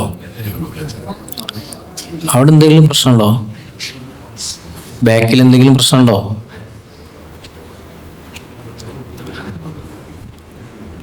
താല്പര്യമില്ലാത്തവര് ഇറങ്ങിയാൽ താല്പര്യമുള്ളവർക്ക് സന്തോഷത്തോടെ ഇരിക്കാമായിരുന്നു എന്ന് ചിലരുടെ മുഖഭാവം കണ്ടപ്പോൾ തോന്നി. ഏതായാലും നമ്മൾ മനുഷ്യനെ കുറിച്ച്, മനുഷ്യൻ എന്താണ്, ആ ചർച്ചയിൽ ജിന്നും വന്നു. AIയും ജിന്നും, AIയും മനുഷ്യനും. നമ്മൾ മനുഷ്യർക്ക് ചെയ്യാൻ പറ്റാത്ത കാര്യങ്ങൾ ചെയ്യുന്നവരെ ജിന്ന് എന്ന് വിളിക്കാറുണ്ട്. പിന്നെ ഓണ്ടോളജിക്കലി AIയെ ഒരു ജിന്നായി സങ്കല്പിക്കാമോ എന്ന് പറയുന്ന പിന്നെ ലേഖനങ്ങളും ചർച്ചകളൊക്കെ ഉണ്ടായിരുന്നു. പക്ഷെ ഞാൻ ആലോചിച്ചത്, ഒരു AIയും ഒരു ഉസ്താദും തമ്മിലുള്ള ബന്ധം എന്താണുള്ളതാണ്. AIയും മനുഷ്യനും എന്നതിനേക്കാൾ മുമ്പ് കുട്ടികൾക്ക് മൊബൈൽ ക്യാമ്പസിൽ ഉപയോഗിക്കാൻ പറ്റുമോ ഇല്ലേ എന്നുള്ള ചർച്ച വന്നിരുന്നു. അപ്പോൾ അന്ന് വന്ന ഒരു വാദം, കുട്ടികൾക്ക് മൊബൈൽ ആക്സസ് ചെയ്യുന്നതിലൂടെ കുട്ടികൾക്ക് ഒരുപാട് അറിവ് കിട്ടും. പക്ഷെ അത് ഉസ്താദുമാർ അവരുടെ അവരുടെ അധികാരം ഉപയോഗിച്ചിട്ട് അത് തടഞ്ഞു വെക്കുന്നു. എന്നൊരു ഉസ്താദുമാർ ക്ലാസ് പോയിട്ട്, അദ്ദേഹം 1876 ജനിച്ചു, 1985 മരണപ്പെട്ടു, എഴുതിക്കളാം എന്ന് പറയും. കുട്ടികളങ്ങനെ എഴുതും, ഉസ്താദിൻ്റെ ഒരു അറിവ് നിലനിൽക്കാൻ എഴുതും. പക്ഷെ ഈ അറിവ് കുട്ടികൾക്ക് മൊബൈലിൽ ഗൂഗിൾ ചെയ്താൽ കിട്ടാവുന്നതാണ്. പക്ഷെ ആ ഗൂഗിൾ ചെയ്ത് കിട്ടാനുള്ള സാഹചര്യത്തെ, അറിവിലേക്കുള്ള ആക്സസിനെ അധികാരം ഉപയോഗിച്ച് തടയുന്ന ഒരു സിസ്റ്റത്തിൻ്റെ ഭാഗമായിട്ട് ഉസ്താദുമാരും ശിഷ്യന്മാരും നിൽക്കുന്നതാണ്. അതുകൊണ്ടാണ് ഉസ്താദിന് എന്ത് ചെയ്യുന്നത്, തന്നെ നോളജബിൾ പേഴ്സണായിട്ട് അവിടെ കുട്ടിയുടെ മുമ്പിൽ തൻ്റെ സെൽഫിനെ പ്രസൻറ്റ് ചെയ്യാൻ പറ്റുന്നത്. അപ്പോൾ ഇത് ഞാൻ പറയാൻ കാരണം AI-യോടും സമാനമായൊരു സമീപനം ഉണ്ട്. ഇപ്പോൾ നമ്മൾ ക്ലാസ്സിൽ പറയുമ്പോൾ ഇപ്പോൾ ഈ അടുത്ത് ഞാൻ ക്ലാസ്സിൽ പറഞ്ഞു, നിങ്ങൾ ChatGPT എടുത്തിട്ട് ഡീപ്പ് സെർച്ചിൽ പോയാൽ നിങ്ങൾക്ക് ഇത് സംബന്ധമായ കുറച്ച് കാര്യങ്ങൾ കിട്ടും. അപ്പോൾ കുട്ടികൾ ഭയങ്കര 2-3 നാൾ ഭയങ്കര ചിരിയും ഒരു പ്രത്യേക മുഖഭാവമൊക്കെ പ്രകടിപ്പിച്ചു. അപ്പോൾ അവൻ ഞാൻ അങ്ങനെ പറയുന്ന അവൻ പ്രതീക്ഷിച്ചിട്ടില്ല. കാരണം അങ്ങനെ പറഞ്ഞു കഴിഞ്ഞാൽ പിന്നെ ഉസ്താദുമാരുടെ കള്ളി പൊളിയുമല്ലോ എന്ന് വിശ്വസിക്കുന്ന ഒരു കുട്ടിയാവണം അവൻ. കാരണം പിന്നെ ഇനി ഉസ്താദുമാരെന്ത് ചെയ്യുമെന്നാണ് അവൻ്റെ ചോദ്യം. ഇതാണ് നമ്മുടെ ഈ ഉസ്താദുമാർ മാത്രമല്ല, ടീച്ചർ ആസ് സച്ച് എന്ന് പറയും. ടീച്ചർമാർ റിഡൻഡൻ്റ് ആവുന്നുവോ ഇല്ലേ എന്നുള്ളൊരു ചർച്ച ഉണ്ട്. അതേസമയം ടീച്ചർമാർ റിഡൻഡൻ്റ് ആയാലും ശരി, ഉസ്താദുമാർ റിഡൻഡൻ്റ് ആവില്ല എന്ന് നമുക്ക് വ്യക്തമായി പറയാൻ കഴിയും. കാരണം ഉസ്താദുമാർ എന്നുള്ളത് പഴയ ഇസ്ലാമിൻ്റെ നോളജ് സിസ്റ്റത്തിലെ ഷെയ്ഖ് എന്നുള്ളൊരു സ്ഥാനത്ത് വരുന്നതാണ്. അതിൽ നിന്ന് പിന്നെ നമ്മൾ മോഡേണൈസേഷൻ്റെ ഭാഗമായിട്ട് പീരിയഡുകളും ക്ലാസ്സുകളും ബെഞ്ചും ഡെസ്കും ഒക്കെ കൊണ്ടുവന്ന് ഉസ്താദ്, കുട്ടി, മുഅല്ലിമും മുത്തഅല്ലിമും എന്നൊക്കെ ആക്കിയതാണല്ലോ. ഇസ്ലാമിലെ യഥാർത്ഥത്തിൽ നോളജ് സിസ്റ്റം വർക്ക് ചെയ്യുന്നത് എങ്ങനെയാണ്? ഒരു വ്യക്തിയുടെ എല്ലാ ധാർമ്മികമായ ഗുണങ്ങളും ഒരു വ്യക്തിയുടെ അഖ്ലാഖിയായ എല്ലാ കാര്യങ്ങളും പഠിക്കാൻ വരുന്ന വ്യക്തിത്വത്തെ സ്വാധീനിക്കുമാർ കൈമാറ്റം ചെയ്യുന്ന ഒരു പ്രക്രിയയാണല്ലോ നമ്മൾ വിദ്യാഭ്യാസം എന്ന് ഇസ്ലാമിൻ്റെ കാഴ്ചപ്പാടിൽ വിളിക്കുന്നത്. അല്ലെങ്കിൽ പിന്നെ കുട്ടിക്ക് ഗൂഗിളും കുറച്ച് ടെക്സ്റ്റും ഒക്കെ കൊടുത്താൽ കുട്ടി വിദ്യാസമ്പന്നനാവുമല്ലോ. പക്ഷെ നമുക്കങ്ങനെ അഭിപ്രായമില്ല. നമ്മൾ എഡ്യൂക്കേഷനെ കാണുന്നത് അഖ്ലാഖിയായ സ്റ്റാൻഡേർഡ്സും കൂടിയും പിന്നെ ഇന്നമാ ബുഇസ്തു മുഅല്ലിമൻ എന്ന് റസൂലുള്ളാഹി സ്വല്ലല്ലാഹു അലൈഹി വസല്ലം പറഞ്ഞ പോലെ ബുഇസ്തു ലിഉതമ്മിമ മകാരിമൽ അഖ്ലാഖ് എന്ന് പറഞ്ഞതുപോലെ അങ്ങനെ ഒരു പെർസ്പെക്റ്റീവാണ് നമുക്ക് ഗുരുനാഥൻ എന്നുള്ള ഒരു പൊസിഷനോടുള്ളത്. അപ്പോൾ അതുകൊണ്ട് തന്നെ ഇനി AI വന്നിട്ട് എല്ലാ വിവരങ്ങളും നമ്മുടെ മുമ്പിൽ വിളമ്പി തന്നാലും വ്യക്തിയിലേക്ക് പകരുന്ന വെളിച്ചം, വ്യക്തിയിലേക്ക് വരുന്ന ആത്മീയമായ ഗുണം, ഈ കാര്യം AIക്ക് ഒരിക്കലും പകരാൻ കഴിയില്ല എന്നാണ് നമ്മൾ മനസ്സിലാക്കുന്നത്. അതുകൊണ്ടാണ് മനുഷ്യൻ വ്യത്യാസപ്പെടുന്നത്, അതുകൊണ്ടാണ് ഉസ്താദും ശിഷ്യനും വ്യത്യാസപ്പെടുന്നത്, അതുകൊണ്ടാണ് ടീച്ചറും കുട്ടിയും വ്യത്യാസപ്പെടുന്നത്. അപ്പോൾ പൊതുവെ ഇപ്പോൾ സെക്കുലർ സ്പേസുകളൊക്കെ ആ ചോദ്യമുണ്ട്, ഇനി എന്തിന് ടീച്ചേഴ്സ്? കാരണം ഇപ്പോൾ ഹാർവാർഡ് യൂണിവേഴ്സിറ്റിയിൽ അടുത്തൊരു പ്രശ്നം ഉണ്ടായി. പിന്നെ ടീച്ചർ ChatGPT-യിൽ നിന്നും അതിനോട് ചോദിച്ചിട്ട് കുറച്ച് അല്ലേ, ഹാർവാർഡ് യൂണിവേഴ്സിറ്റി തന്നെയാണ് എൻ്റെ ഓർമ്മ ശരിയാണ്, അത് കുട്ടി വിവാദമാക്കി. അതൊക്കെ ക്യാമ്പസിൽ ഭയങ്കര പ്രശ്നമായി. പ്രൊഫസർ ChatGPT-യിൽ നിന്നും കാര്യങ്ങൾ ശേഖരിച്ച് വന്നിട്ട് ക്ലാസ്സിൽ പ്രസൻറ്റ് ചെയ്തപ്പോൾ ഈ കുട്ടി അത് ചോദ്യം ചെയ്തു. ഇത് ഞങ്ങൾ ഇത്രയും ഫീസ് കൊടുക്കുന്നത് ഇതിനല്ല, ഇത് ഞങ്ങൾക്കും ചെയ്യാൻ പറ്റും. അപ്പോൾ ChatGPT-യിൽ നോക്കി ഇന്ന വിഷയം കണ്ടെത്തി വരൂ എന്ന് ഉസ്താദ് ക്ലാസ്സിൽ പറയുമ്പോൾ പ്രത്യേക ഭാവങ്ങളിലേക്ക് കുട്ടികൾ മാറാനുള്ള കാരണം ChatGPT വന്നു കഴിഞ്ഞാൽ ഉസ്താദുമാർ ഇറലവൻ്റ് ആയി പോകുമല്ലോ, റിഡൻഡൻ്റ് ആയി പോകുമല്ലോ എന്ന വിശ്വാസം അവരുടെ ഉള്ളിലുള്ളത് കൊണ്ടാണ്. ഞാൻ പറഞ്ഞു വന്നത്, ടീച്ചർ എന്നുള്ള പൊസിഷനിലുള്ള ആളുകൾ എത്ര റിഡൻഡൻ്റ് ആയി പോയാലും ഇസ്ലാമിൻ്റെ നോളജ് സിസ്റ്റത്തെ രൂപപ്പെടുത്തിയ ഉസ്താദ് എന്നുള്ള കൺസെപ്റ്റ് റിഡൻഡൻ്റ് ആവില്ല. കാരണം ഉസ്താദ് കേവലം അറിവ് കൈമാറ്റം ചെയ്യുന്ന ഒരു റോബോട്ടോ മെഷീനോ അല്ല. ഉസ്താദ് എന്ന് പറഞ്ഞതിനെ, അല്ലെങ്കിൽ നമ്മൾ ഇസ്ലാമിക നോളജ് സിസ്റ്റത്തിൽ ഷെയ്ഖ് എന്ന് പറഞ്ഞതിനെ നമ്മൾ വിഭാവനം ചെയ്തത് സംതിങ് എൽസ്.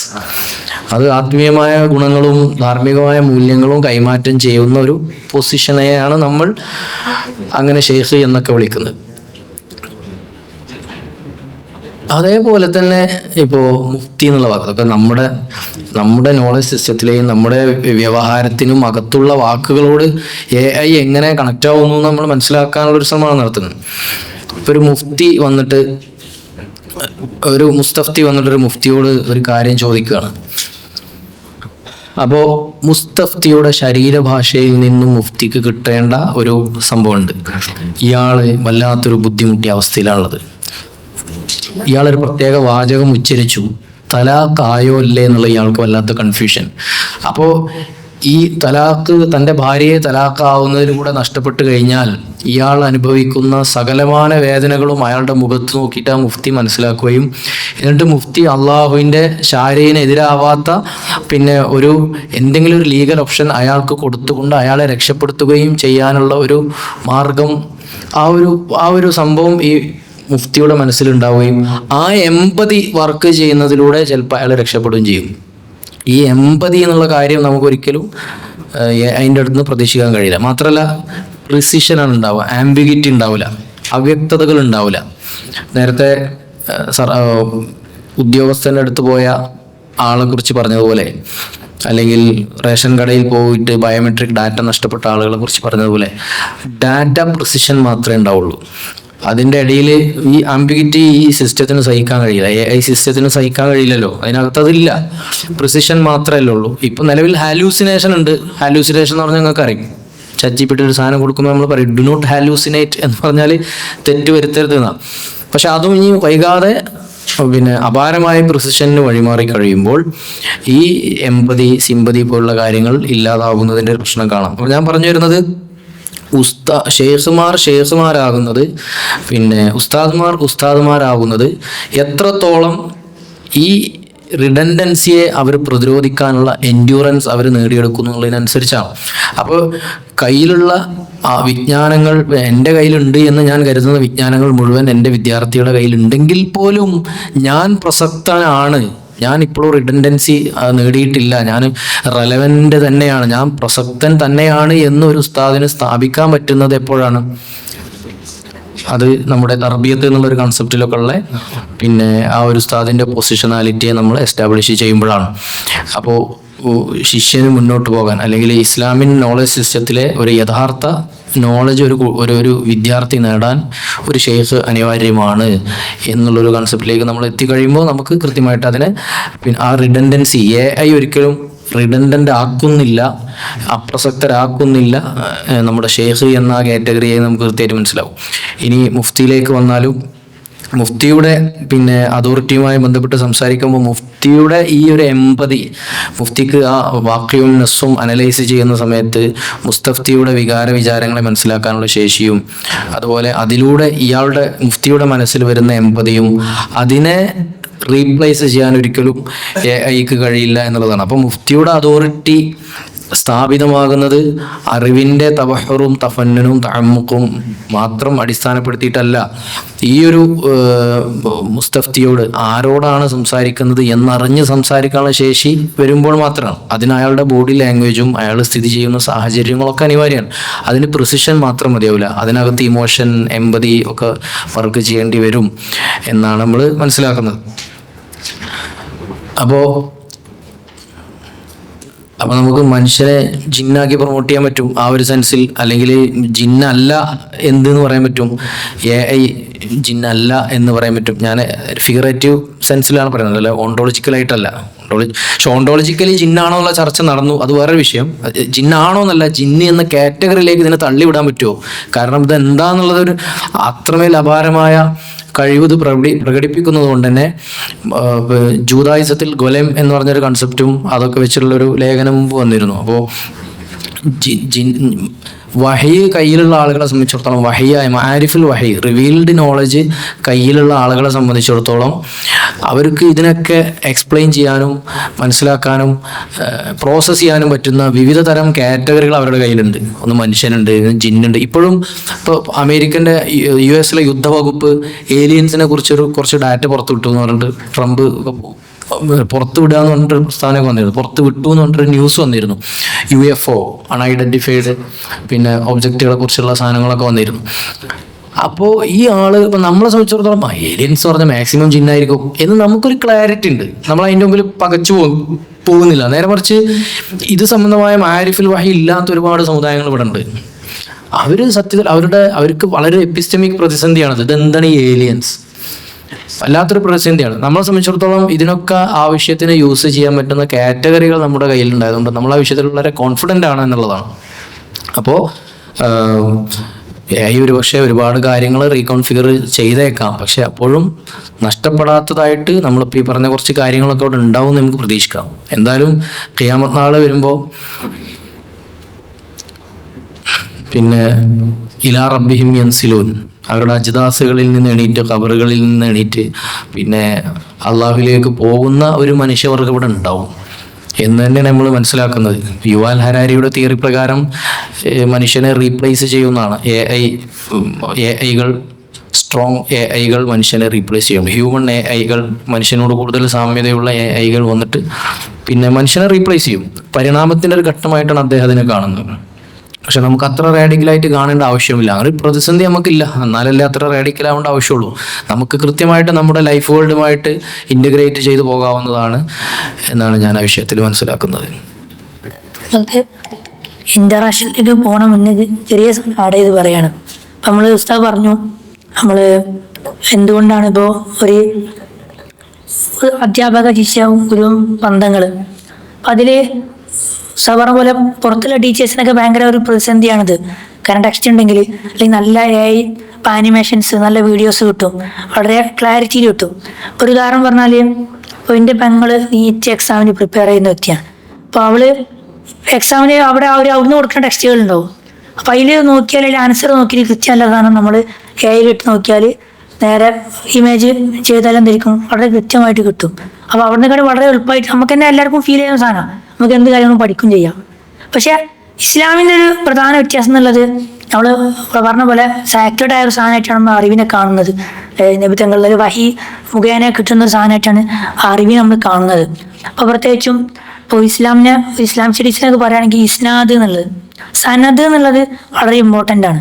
നമ്മൾ പഠിക്കുന്ന എല്ലാ കിതാബുകളും, ഇവിടുന്ന് ഹുദവി ആയാലും ഏത് സനദ് കൊടുത്താലും, അല്ലെങ്കിൽ നമ്മൾ കിതാബ് സ്വയം ബുഖാരി ആവട്ടെ മുസ്ലിം ആവട്ടെ, എല്ലാ കിതാബുകളും പഠിക്കുന്നത് ഇത് റാവിയൻ ആൻഡ് റാവിൻ എന്ന റുവാത്തുകളിലൂടെ വന്ന സനദ്. ഇപ്പം നമ്മൾ ഉസ്താദ്മാരെ സനദ്, വാദിസ്ഥാന സനദ്, എല്ലാവരുടെ സനദ് ഉണ്ടാവും. നിബിധങ്ങളിലേക്ക് എത്തുന്ന ഒരു പരമ്പരയാണിത്. സാക്രഡ് ആയ സാധനമായിട്ടാണ് ഇസ്ലാം ഇത് കൈമാറുന്നത്. ഒരു ജനറേഷന് മറ്റൊരു ജനറേഷന് കൈമാറുന്നത് ഒരു സാക്രഡ് ആയ ഒരു വഹിയാണ്. അതുകൊണ്ട് നമുക്കിതിൽ സാധാരണ ടെക്സ്റ്റ് മനസ്സിലാക്കുന്ന പോലെ അല്ലെങ്കിൽ മനസ്സിലാക്കാൻ പാടില്ല, അല്ലെങ്കിൽ അത് കഴിയൂല. കാരണം അത് വഹിൻ്റെ ഭാഗമാണല്ലോ. അപ്പോൾ ഈ ഒരു ഘടന ഒരു കാലത്തും AI വന്നുകൊണ്ട് മാറാൻ പോകുന്നില്ല. അത് ബാക്കിയുള്ളവരൊക്കെ പ്രതിസന്ധിയാക്കിയാൽ പോലും ഇസ്ലാമിന് പറഞ്ഞ പോലെ ഏലിയൻസ് വന്നാലും അല്ലെങ്കിൽ AI റോബോട്ടുകൾ വന്നാലും അഷേരി തിയോളജി ഒക്കെ മനസ്സിലാക്കുന്നത്, ഒസാലി ഇമാമിൻ്റെയും റാസി ഇമാമിൻ്റെ ഒക്കെ തിയോളജി വളരെ അഡ്വാൻസ്ഡ് ആയ പ്രിൻസിപ്പിൾസ്, ഉസൂലുകളുണ്ട്. അതേ അവർ കിതാബുകൾ പറഞ്ഞ് കാണിച്ചു തന്ന ഉസൂലുകൾ വെച്ചിട്ട് തന്നെ നമുക്ക് കൃത്യമായിട്ട് ഈ കാര്യങ്ങളെ മനസ്സിലാക്കാൻ, പുതിയ ഓണ്ടോളജികൾ വന്നാൽ അവയെ എങ്ങനെ അഡ്രസ്സ് ചെയ്യണം എന്ന് കൃത്യമായി കാണിച്ച് വെച്ചിട്ടുള്ളത് കൊണ്ട് അത് വെച്ച് നമുക്ക് എന്താവാം കൃത്യമായിട്ട് കാര്യങ്ങൾ മനസ്സിലാക്കാം എന്നാണ് പറയാനുള്ളത്. ബാക്കി ഇൻട്രാക്ഷന് ചോദിക്കണമെങ്കിൽ വല്ലതും ഉണ്ടെങ്കിൽ ചോദിക്കാവുന്നതാണ്.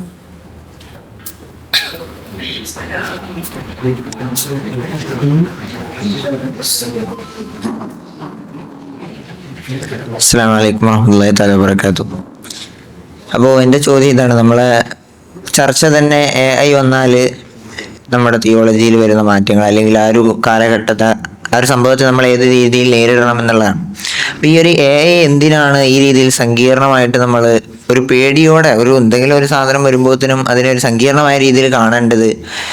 പക്ഷേ നമുക്ക് അങ്ങനെ കാണേണ്ട ആവശ്യമുണ്ടോ? അല്ലെങ്കിൽ ആസ് എ ടൂൾ നമുക്കതിനൊരു ഇൻഫർമേഷൻ കിട്ടാനുള്ള ഒരു ടൂൾ, അല്ലെങ്കിൽ നമുക്ക് ഒന്നുകൂടി കാര്യങ്ങൾ ഡെവലപ്മെൻറ്റ് വരുമ്പോൾ അതിലുണ്ടാകുന്ന ഒന്നുകൂടി ഹൈപ്പർ ഡെവലപ്മെൻറ്റിലേക്ക് എത്തിയ കുറച്ച് ടൂൾസ് എന്ന നിലക്ക് AI കണ്ടാൽ പോരെ? ഇപ്പോൾ ഏത് നിലക്കാണെങ്കിലും, ഇപ്പോൾ മൊബൈൽ ഫോൺ വന്ന സമയത്ത് അതിനു മുമ്പ് കൂടുതലായിട്ട് പൊതുവായിരുന്ന മറ്റു മാധ്യമങ്ങൾ താഴെ തട്ടിലേക്ക് പോകുന്നത് പോലെ മൊബൈൽ ഫോൺ വന്നു. അപ്പോൾ പിന്നെ അവിടെ ഉണ്ടായിരുന്ന താഴെ തട്ടിലുള്ള സാധനങ്ങൾക്ക് അവിടെ റെലവൻസ് കുറഞ്ഞു. മൊബൈൽ ഫോൺ പിന്നെ ഒന്നുകൂടെ AI ജനറേറ്റഡ് സാധനം വന്നപ്പം അതിനും റെലവൻസ് കുറഞ്ഞു. ആ നിലക്കല്ലേ ബാക്കിയുള്ള ഈ ഒരു ഇതിനെ നമ്മൾ കാണേണ്ടത്? ഒരു ടൂളിൽ എന്ന നിലക്ക് കണ്ടാൽ പോരെന്ന്. ടൂളായിട്ട് കാണാനാണ് നമ്മൾ ആഗ്രഹം, പക്ഷേ ഇറ്റ്സ് മോർ ദാൻ ദാറ്റ്. ഒരു AI, ഒരു സ്ട്രോങ് AIക്ക് നിങ്ങളോട് വേണമെങ്കിൽ ചാറ്റ് ചെയ്യാം, നിങ്ങളെ ഫ്രണ്ടാണെന്ന് പറഞ്ഞിട്ട്. പക്ഷെ നിങ്ങളെ ഫ്രണ്ട് ആവില്ല, പുള്ളി AI കാരണം. നിങ്ങളെ ഫ്രണ്ടിൻ്റെ ഡാറ്റ കയ്യിലുള്ള ഒരാൾക്ക്, നിങ്ങളുടെ ഫ്രണ്ടിൻ്റെ പ്രൊഫൈൽ കൃത്യമായി കയ്യിലുള്ള ഒരാൾക്ക് നിങ്ങളോട് ചാറ്റ് ചെയ്യാം വാട്സപ്പിലോ. ഞാൻ എൻ്റെ ഭാവിയിലൊരു സിനാരിയോ ആണ് പറഞ്ഞത്, അതിനെക്കുറിച്ച് ചർച്ച നടക്കുന്നുണ്ട് ഇപ്പോൾ. അതെങ്ങനെ ടാക്കിൾ ചെയ്യും, ഇതെങ്ങനെ മനസ്സിലാവും? പിന്നെ phone is not just a smart phone, it's not just a tool. പറയും പോലെ അതിനെ ടാക്കിൾ ചെയ്യാനും അതിനെ കൺട്രോൾ ചെയ്യാനുള്ള ഏറ്റവും നല്ല മാർഗം അതിനൊരു ടൂളായിട്ട് ഡിഫൈൻ ചെയ്യലാണ്. അത് നമ്മൾ ലോജിക്കലി നമുക്കത് ചെയ്യാൻ നമ്മൾ തയ്യാറുമാണ്. പക്ഷെ സത്യത്തിൽ മൊബൈൽ ഒരു ടൂൾ മാത്രമായിട്ടല്ല, നമ്മുടെ ജീവിതത്തെ ആകമാനം ഷേപ്പ് ചെയ്ത് കളഞ്ഞു, റീഷേപ്പ് ചെയ്ത് കളഞ്ഞു. വാപ്പയും മീൻ തമ്മിൽ വീട്ടിൽ സംസാരിക്കാത്ത നിങ്ങൾ കാണില്ലേ? നിങ്ങളെ വീട്ടിൽ ഉമ്മ മൊബൈലിലും വാപ്പ മൊബൈലിൽ ഇരിക്കണില്ലേ? ഭാര്യയും ഭർത്താവും തമ്മിൽ നമ്മൾ കപ്പിൾസ് ഇപ്പോൾ നമ്മൾ റോട്ടിലൂടെ സഞ്ചരിക്കും, ബസ് എന്നൊക്കെ ഇങ്ങനെ നോക്കുമ്പോൾ ബുള്ളറ്റുമ്മ ചാരിയിട്ട് ചെക്കൻ ഇങ്ങനെ നിൽക്കുന്നുണ്ടാവും മൊബൈൽ തോണ്ടിയിട്ട്. ഓൻ്റെ പെണ്ണ് ഓനോട് സംസാരിക്കാതെ ആകാശത്ത് നോക്കി നിൽക്കുന്നുണ്ടാവും. ഇവർ തമ്മിൽ സംസാരിക്കണില്ല. സംസാരിക്കാത്ത കാരണം അവരുടെ ഫീഡാണ്. അവരുടെ ഫീഡ് അവർക്ക് എൻ്റർടൈൻമെൻറ്റ് കൊടുത്തുകൊണ്ടിരിക്കുകയാണ് നോട്ടിഫിക്കേഷൻസിലൂടെയും. അപ്പോൾ അത് ടൂളാണെന്ന് വെച്ചാൽ ടൂളാണ്. നമുക്ക് നമ്മുടെ സൗകര്യത്തിന് നമ്മൾ അങ്ങനെ ഡിഫൈൻ ചെയ്യുന്നു. പക്ഷെ അതേസമയം it's more than that, much more than that. അപ്പോൾ നമ്മൾ പുതിയ കാറ്റഗറികൾ കണ്ടെത്തുകയും അതിനെ ടാക്കിൾ ചെയ്യാനുള്ള പുതിയ മാർഗങ്ങൾ തേടേണ്ടി വരികയും ചെയ്യും. സ്വാഭാവികമായിട്ടും മാറ്റങ്ങളെയൊന്നും തടഞ്ഞു നിർത്താൻ കഴിയില്ല. അപ്പോൾ അവിടെ ഏറ്റവും നല്ല സ്ട്രാറ്റജി എന്താണെന്ന് വെച്ചാൽ ഡിഫെൻസീവ് ആവുക എന്നുള്ളതാണ്. കാരണം മനുഷ്യൻ റിഡൻഡൻ്റ് ആയി കഴിഞ്ഞാൽ അവൻ്റെ പെയിനിൻ്റെ ലെവൽ കൂടും. എന്നെ കൊണ്ട് ലോകത്തൊന്നും ചെയ്യാനില്ല, ഞാൻ പ്രസക്തനല്ല എന്ന് തോന്നിക്കഴിഞ്ഞാൽ മനുഷ്യൻ കൂടുതൽ ഡിസില്യൂഷനിലേക്ക് പോവുകയാണ് ചെയ്യുക, കൂടുതൽ നിരാശയിലേക്കും അർത്ഥമില്ലായ്മ അർത്ഥശൂന്യതയിലേക്ക് പോവുകയാണ് ചെയ്യുക. ഇങ്ങനെയുള്ള മനുഷ്യൻ കൂടുതൽ അപകടകാരിയാവും അല്ലേ? നമ്മളൊക്കെ ഇപ്പോൾ ഇന്ന് ധാർവ്വതയിലേക്ക് വരാണ്ട് എന്നുകൊണ്ട് ട്രാവൽ ചെയ്ത് വന്നു, ഇനി തിരിച്ചു പോകാണ്ടുള്ള ലക്ഷ്യത്തിലേക്ക് നമ്മൾ പോകുന്നു. പിന്നെ അതിനുശേഷം കോഴ്സ് പൂർത്തിയാക്കാണ്ടുള്ള ലക്ഷ്യത്തിൽ കോളേജിൽ ജീവിക്കുന്നു. അങ്ങനെ ഓരോ സമയത്തും നമ്മളെ ചില കാര്യങ്ങൾ ബോധർ ചെയ്ത് ചില ലക്ഷ്യങ്ങളിലേക്ക് നമ്മൾ നടക്കുന്നത് കൊണ്ടാണ് നമുക്ക് മീനിങ്ലെസ്നെസ് തോന്നാത്തത്. നമ്മൾ മീനിങ് ഫുൾ ആണ് എന്ന് നമ്മുടെ ബന്ധങ്ങളിലൂടെയും നമ്മുടെ ഇടപെടലുകളിലൂടെയൊക്കെ. ഇപ്പോൾ ഞാൻ എന്നെ മീനിങ് ഫുള്ളായി കാണുന്നു നിങ്ങളുടെ മുമ്പിൽ വന്നിരിക്കുമ്പോൾ. ഇതെല്ലാം നഷ്ടപ്പെട്ട് കഴിഞ്ഞാൽ, കംപ്ലീറ്റ് ഓട്ടോമേഷൻ വന്നു കഴിഞ്ഞാൽ മനുഷ്യൻ റിഡൻഡൻ്റ് ആയി പോകുന്ന സാഹചര്യം ഉണ്ടാവും. അപ്പോൾ നമുക്ക് റിഡൻഡൻ്റ് ആവാതിരിക്കാനുള്ള ഏറ്റവും നല്ല വഴി നമ്മൾ അള്ളാഹുവിൻ്റെ സ്പെഷ്യൽ സൃഷ്ടിയാണെന്ന് മനസ്സിലാക്കുകയല്ലോ. നമ്മൾ ആത്യന്തിക ലക്ഷ്യം അള്ളാഹുലേക്ക് പോകലാണ്. വഇലൈഹിൻ നുശൂർ വഇലൈഹിൽ മസീർ എന്ന് കൃത്യമായിട്ട് മനസ്സിൽ ഉറപ്പിക്കലാണ്. ഇത് വന്നു കഴിഞ്ഞാൽ പിന്നെ നമ്മൾക്ക് റെലവൻസ് നഷ്ടപ്പെടുന്ന സാഹചര്യം ഉണ്ടാവില്ല. അപ്പോൾ AI എങ്ങനെയൊക്കെ വളർന്നാലും ശരി, AIയെ എങ്ങനെ ടൈം ചെയ്തെടുക്കാം എന്ന് റിസർച്ച് ചെയ്യുന്നതിനേക്കാൾ നമുക്ക് നല്ലത് AI ഓട്ടോമേറ്റഡ് ലോകത്ത് നമുക്കെങ്ങനെ നമ്മുടെ മനുഷ്യൻ എന്ന ആ ഒരു അസ്തിത്വത്തെ ഡിഫെൻഡ് ചെയ്ത് നിൽക്കാം എന്നുള്ളത് റിസർച്ച് ചെയ്യുന്നതായിരിക്കും കൂടുതൽ പാഴ്സിമോണിയസ്, ലാഭകരം, സമയത്തിനും അധ്വാനത്തിനൊക്കെ ലാഭകരം അതായിരിക്കും. കാരണം AI നമുക്ക് ടൈം ചെയ്യാൻ പറ്റിക്കോളുന്നില്ല നമ്മൾ വിചാരിച്ച വേഗതയിലും മറ്റും. പക്ഷെ അതേസമയം നമ്മുടെ കാര്യം നമുക്ക് എന്ത് ചെയ്യാൻ പറ്റും? നമ്മൾ വണ്ടി ഓടിക്കുന്നത് പോലെയാണ്. നമ്മളെ വണ്ടി ഓടിക്കുമ്പോൾ ഒരാൾ നമ്മുടെ തൊട്ടടുത്ത് തട്ടിയില്ല എന്നുള്ളതിലേക്ക് വണ്ടി ഓടിച്ച് പോയി എന്ന് സങ്കല്പിക്കുക. നമ്മൾ 80 സ്പീഡിലാണ്, നമ്മൾ 60 സ്പീഡിലാണ്, അയാൾ 80 സ്പീഡിലാണ്. നമ്മുടെ ഈഗോ ഹേർട്ടാവും. പിന്നെ നമ്മൾ ചെയ്യുന്നത് പിന്നാലെ ഹോൺ അടിച്ച് പോവുകയും അയാളെയും അതുപോലെ ഒന്ന് ബാക്കിൽ ഒന്ന് തട്ടിയില്ല എന്ന നിലക്ക് പോയിട്ട് അയാളൊന്ന് പേടിപ്പിക്കുക എന്നുള്ളത്. അതാണ് അറ്റാക്ക്. അത് അഗ്രസീവായ ഡ്രൈവിംഗ് ആണ്, വയലൻ്റായ ഡ്രൈവിംഗ് ആണ്. അതുകൊണ്ട് ചിലപ്പോൾ നമുക്ക് പരിക്ക് പറ്റിയേക്കാം. ഇതേ ആറ്റിറ്റ്യൂഡാണ് അതിനോട് നമുക്ക് ചെയ്യാനുള്ളത്. ചിലപ്പോൾ നമുക്കത് പിടുത്തത്തിൽ കിട്ടില്ല. അതേസമയം ഡിഫെൻസീവായ ഡ്രൈവിംഗ് ആണെന്നുണ്ടെങ്കിൽ നമ്മൾ മോറൽ സഫറിങ്ങിലൂടെ നമ്മൾ എന്ത് ചെയ്യുന്നു, അതിനെ കൺട്രോൾ ചെയ്യുകയും അയാളെ പാടായി എൻ്റെ സേഫ്റ്റിയാണ് പ്രധാനം എന്നുള്ള രീതിയിൽ നമ്മൾ ഡിഫെൻസീവ് ആവുകയും ചെയ്യുന്നു.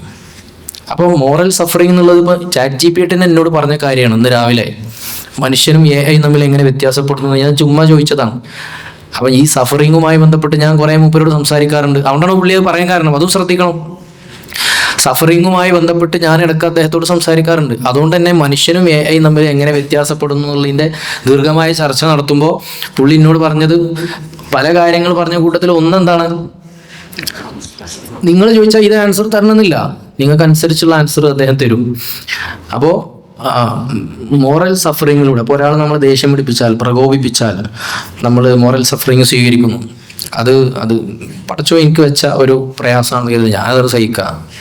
അയാളുടെ പാടായി, ഞാൻ അയാളെ തിരിച്ചൊന്നും അറ്റാക്ക് ചെയ്യാൻ പോകുന്നില്ല എന്നുള്ള ഒരു ഡിഫെൻസിലേക്ക് നമ്മൾ മാറുന്നു.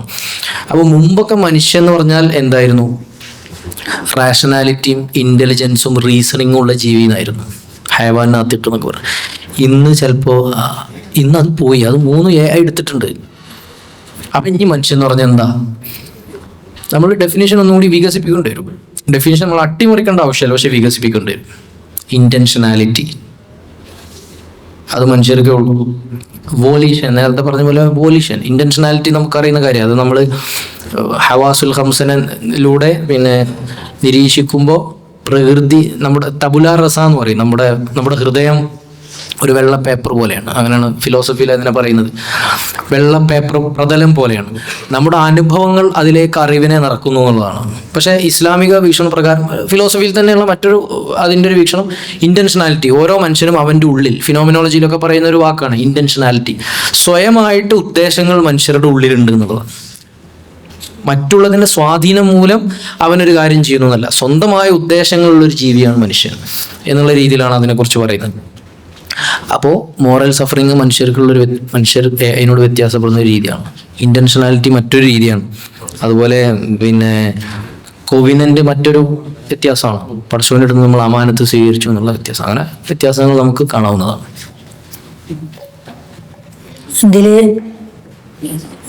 ഇതിലൊക്കെ ഒന്ന് സൂചിപ്പിക്കാൻ പറയാൻ ഉദ്ദേശിച്ചത്, പുസ്തകം പറഞ്ഞ പോലെ അതിന് നമ്മൾ ഒരാൾ ടൂറിംഗ് ടെസ്റ്റ് എന്ന് പറയും. അലാൻ ടൂറിംഗ് ടെസ്റ്റ് എന്ന് പറഞ്ഞാൽ നമ്മൾ ഒരാൾ ചാറ്റ് ചെയ്യുന്ന സമയത്ത് അപ്പുറത്തുള്ളത് മനുഷ്യനാണോ അത് AI ആണോ എന്ന് കണ്ടെത്തുന്ന രീതിയാണ്. അപ്പോൾ ഇതൊക്കെ ഒരു 2-3 വർഷം മുന്നേ തന്നെ 2024 തോന്നുന്നുണ്ട് ഇതൊക്കെ കടന്നു പോയിട്ടുണ്ട്. അല്ലെങ്കിൽ നമുക്ക് 95% നമുക്ക് ആരും തിരിച്ചറിയാൻ കഴിയുന്നില്ല. അപ്പുറത്തുള്ളത് മനുഷ്യനാണോ അതോ AI തിരിച്ചറിയാൻ കഴിയുന്നില്ല. അത് കഴിയണമെന്നില്ല. അപ്പോൾ പിന്നെ വേറെയുള്ളൊരു ഘടകം എന്നുള്ളത് നമ്മൾ AI എങ്ങനെയാണ് മനസ്സിലാക്കുന്നത് എന്നുള്ളത് വളരെ ഇമ്പോർട്ടൻ്റ് ആണ്. നമ്മൾ സ്ട്രോങ് ഇപ്പം നാരോ AI എന്ന് പറഞ്ഞാൽ മുന്നൊക്കെ ഉണ്ടായിരുന്ന ഈ ഗൂഗിൾ അസിസ്റ്റന്റ്, സിരിയൊക്കെ പോലെ അല്ലെങ്കിൽ ചില കാര്യങ്ങൾ മാത്രം ചെയ്യുന്ന സാധനം. സ്ട്രോങ് AI എന്ന് പറയുമ്പോൾ കാര്യങ്ങൾ സ്വയം മനസ്സിലാക്കുന്ന സെൽഫ് ലേണിങ്. അത് നിങ്ങൾ ചെയ്യണമെന്ന് വെച്ചാൽ ഇവിടെ തിങ്കിങ് ഗെയിം എന്ന് പറഞ്ഞൊരു ഡോക്യുമെൻ്ററി ഉണ്ട്, യൂട്യൂബിൽ അവൈലബിൾ ആണ്. ഇപ്പോൾ നമ്മളെ ഗൂഗിൾ ഡീപ്പ് മൈൻഡിൻ്റെ ജെമിനിയൊക്കെ വികസിപ്പിക്കുന്ന ഡീപ്പ് മൈൻഡ് എന്ന കമ്പനിയാണ്. ഗൂഗിൾ ഡീപ്പ് മൈൻഡിൻ്റെ CEO ഉണ്ട്, ഡെമിസ് ഹസാബിസ്. അദ്ദേഹത്തിൻ്റെ ആത്മകഥ പറയുന്ന സാധനമാണ്. പക്ഷേ അദ്ദേഹം കൊണ്ടുവന്ന പ്രധാന മാറ്റങ്ങൾ നിങ്ങൾ അതിൽ എങ്ങനെയാണ് അദ്ദേഹം ആൽഫഗോ, AlphaZero എന്നുള്ള കുറേ AI എല്ലാ സമയത്തും വരുന്നത് ഗെയിമുകളിലൂടെയാണ്. അത് വേണമെങ്കിൽ മനസ്സിലാക്കാം. ആദ്യം ചെസ്സിലാണ് കമ്പ്യൂട്ടർ ആദ്യമായി മനുഷ്യനെ തോൽപ്പിക്കുന്നത്. 1997 ഡീപ് ബ്ലൂ കാസ്പറോവിനെ വേൾഡ് ചാമ്പ്യനെ തോൽപ്പിക്കുന്നത്.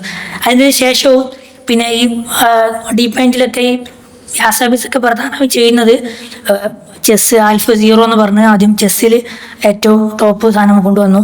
പിന്നെ ഗോ എന്ന് പറയും, നമ്മൾ കണ്ടുകൊണ്ടും അറിയില്ല, ഒരു ചൈനയിലും പുറത്ത് സൗത്ത് കൊറിയ, ജപ്പാനിലൊക്കെ വ്യാപകമായ ഗെയിമാണ്. ചെസ്സിനെക്കാട്ടി കോംപ്ലക്സ് ആയ ഗെയിമാണ്. ചെസ് 8x8 64 പോലത്തെ ഉണ്ടാവുള്ളൂ, ഇത് 19x19 ആണ്. അപ്പം അത്രയും വളരെ കോംപ്ലക്സ് ആയ സ്ട്രാറ്റജി വളരെ കൂടിയ ആവശ്യമുള്ള ഗെയിമാണ് ഗോ. അപ്പോൾ അതിലേക്കുള്ള വേൾഡ് ചാമ്പ്യനെ ലീ സെഡോളിനൊക്കെ തോൽപ്പിച്ചിട്ടാണ് ഈ ആൽഫഗോ ഒക്കെ മുന്നോട്ട് വരുന്നത്. അപ്പോൾ ഇതിൽ ഒരു രീതിയിലുള്ളത് ഒരു സാധാരണ ഗെയിമുകൾ ഒരു കാര്യം ഇതിന് പറഞ്ഞു കൊടുക്കൂല. ഈ AI ട്രെയിൻ ചെയ്യുന്നത് എന്നുള്ളത് ഒരു കാര്യം പറഞ്ഞു കൊടുക്കാതെ സ്വയം പഠിക്കുക. നമുക്ക് കളി ജയിക്കുക എന്നുള്ളതാണ് വേണ്ടത്. ഒരു കളി കൊടുത്തിട്ട് സാധാരണ നമ്മൾ ബിങ്കോ എന്ന് പറയും, ബിങ്ക് ഗെയിം അറിയും. അതായത് നമ്മളിങ്ങനെ മേലെ കുറേ കട്ടകളുണ്ടാവും, നമ്മൾ താഴെ വെച്ചിട്ട് ഇങ്ങനെ ഒരു ബോൾ വെച്ച് ഇങ്ങനെ തട്ടി കളിച്ചിട്ടുണ്ടാവും. ഞാൻ പെട്ടെന്ന് പറഞ്ഞോണ്ട് ഓർമ്മ ഉണ്ടാവില്ല. സാധാരണ ഒരു അടിയിലൊരു ബോർഡ്, അതിൽ മുകളിൽ എന്താവുന്നു കുറേ കട്ടകളുണ്ട്, ബോൾ വരുന്നു, നമ്മളിങ്ങനെ തട്ടുന്നു, അങ്ങനെ പ്ലേസ് ചെയ്ത് പോകുന്നു. ഇതാണ് ഫസ്റ്റായിട്ട് ഈ ഒരു ഹസബി ഡീപ്പ് മൈൻഡ് ചെയ്യുന്നത് വെച്ചാൽ ആദ്യം ഒരിക്കലും ഗെയിമിനെ ഒരിക്കലും കളിക്കാൻ കഴിയുന്നില്ല. കാരണം ഒന്നും പറഞ്ഞു കൊടുത്തിട്ട് എങ്ങനെയാണ് കളിക്കുന്നത്, സ്ട്രാറ്റജി ഒന്നും അവർ പറഞ്ഞു കൊടുക്കുന്നില്ല. മറിച്ച് പോയിന്റ് എടുക്കലാണ്, പോയിന്റ് കൂടുതൽ എടുക്കുകയാണ് വേണ്ടത്, വേറൊരു സാധനം അവർ പറയില്ല. അപ്പോൾ ആദ്യം ഒരു 200-300 ഗെയിം കളിച്ചിട്ട് ഇതിനൊക്കെ കളിക്കാൻ കഴിയുന്നില്ല. പിന്നെ കുറച്ച് കഴിയുന്നതോടെ ഇത് കളിക്കാൻ പഠിക്കാണ്. ഹ്യൂമൻ ലെവലിൽ, മനുഷ്യന്മാർ ലെവലിൽ എങ്ങനെ കളിക്കാൻ പഠിക്കാം. കുറച്ചും കൂടി വീണ്ടും ട്രെയിൻ ചെയ്ത് കൂടുതൽ ഗെയിം കളിക്കുന്നതോടെ ഇത് പഠിക്കുകയാണ്, സ്വയം പഠിക്കുകയാണ്. ഒന്നും പറഞ്ഞു കൊടുക്കില്ല, സ്വയം പഠിക്കുകയാണ് ഇത് എങ്ങനെയാണ് ഏറ്റവും ടോപ്പായി കളിക്കേണ്ടത്. അപ്പോൾ അത് മനസ്സിലാക്കുന്നത് ഏറ്റവും മുകളിലൂടെ നമ്മൾ മേലെ കട്ടയാണല്ലോ, അത് ഒരു ഭാഗത്ത് ഹോൾ ഉണ്ടാക്കി മുകളിലേക്ക് വന്നാൽ സ്വയം ഇങ്ങനെ ടിക്ക് അടിച്ചിങ്ങനെ പോകും. അപ്പോൾ അത് കണ്ടെത്താമെന്നുള്ളത് സ്വയമായിട്ട് ഈ AI കണ്ടെത്താണ്.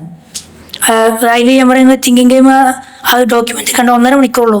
ഡോക്യുമെൻ്ററി എന്ന് പറയാൻ കഴിയില്ല, ഒരു സിനിമ ലെവലൊക്കെ ഞാനൊക്കെ അവസാനത്ത് മുതൽ വളരെ ആവേശത്തിലായിരുന്നു. അത് അത് കണ്ടാൽ ഇതെങ്ങനെയാണ് AI എങ്ങനെ വർക്കാവുന്നത് നിങ്ങൾക്ക് മനസ്സിലാവും. സെൽഫ് ലേണിങ്ങിന്റെ പവർ എത്രത്തോളം ഉണ്ട് എന്നുള്ളത്.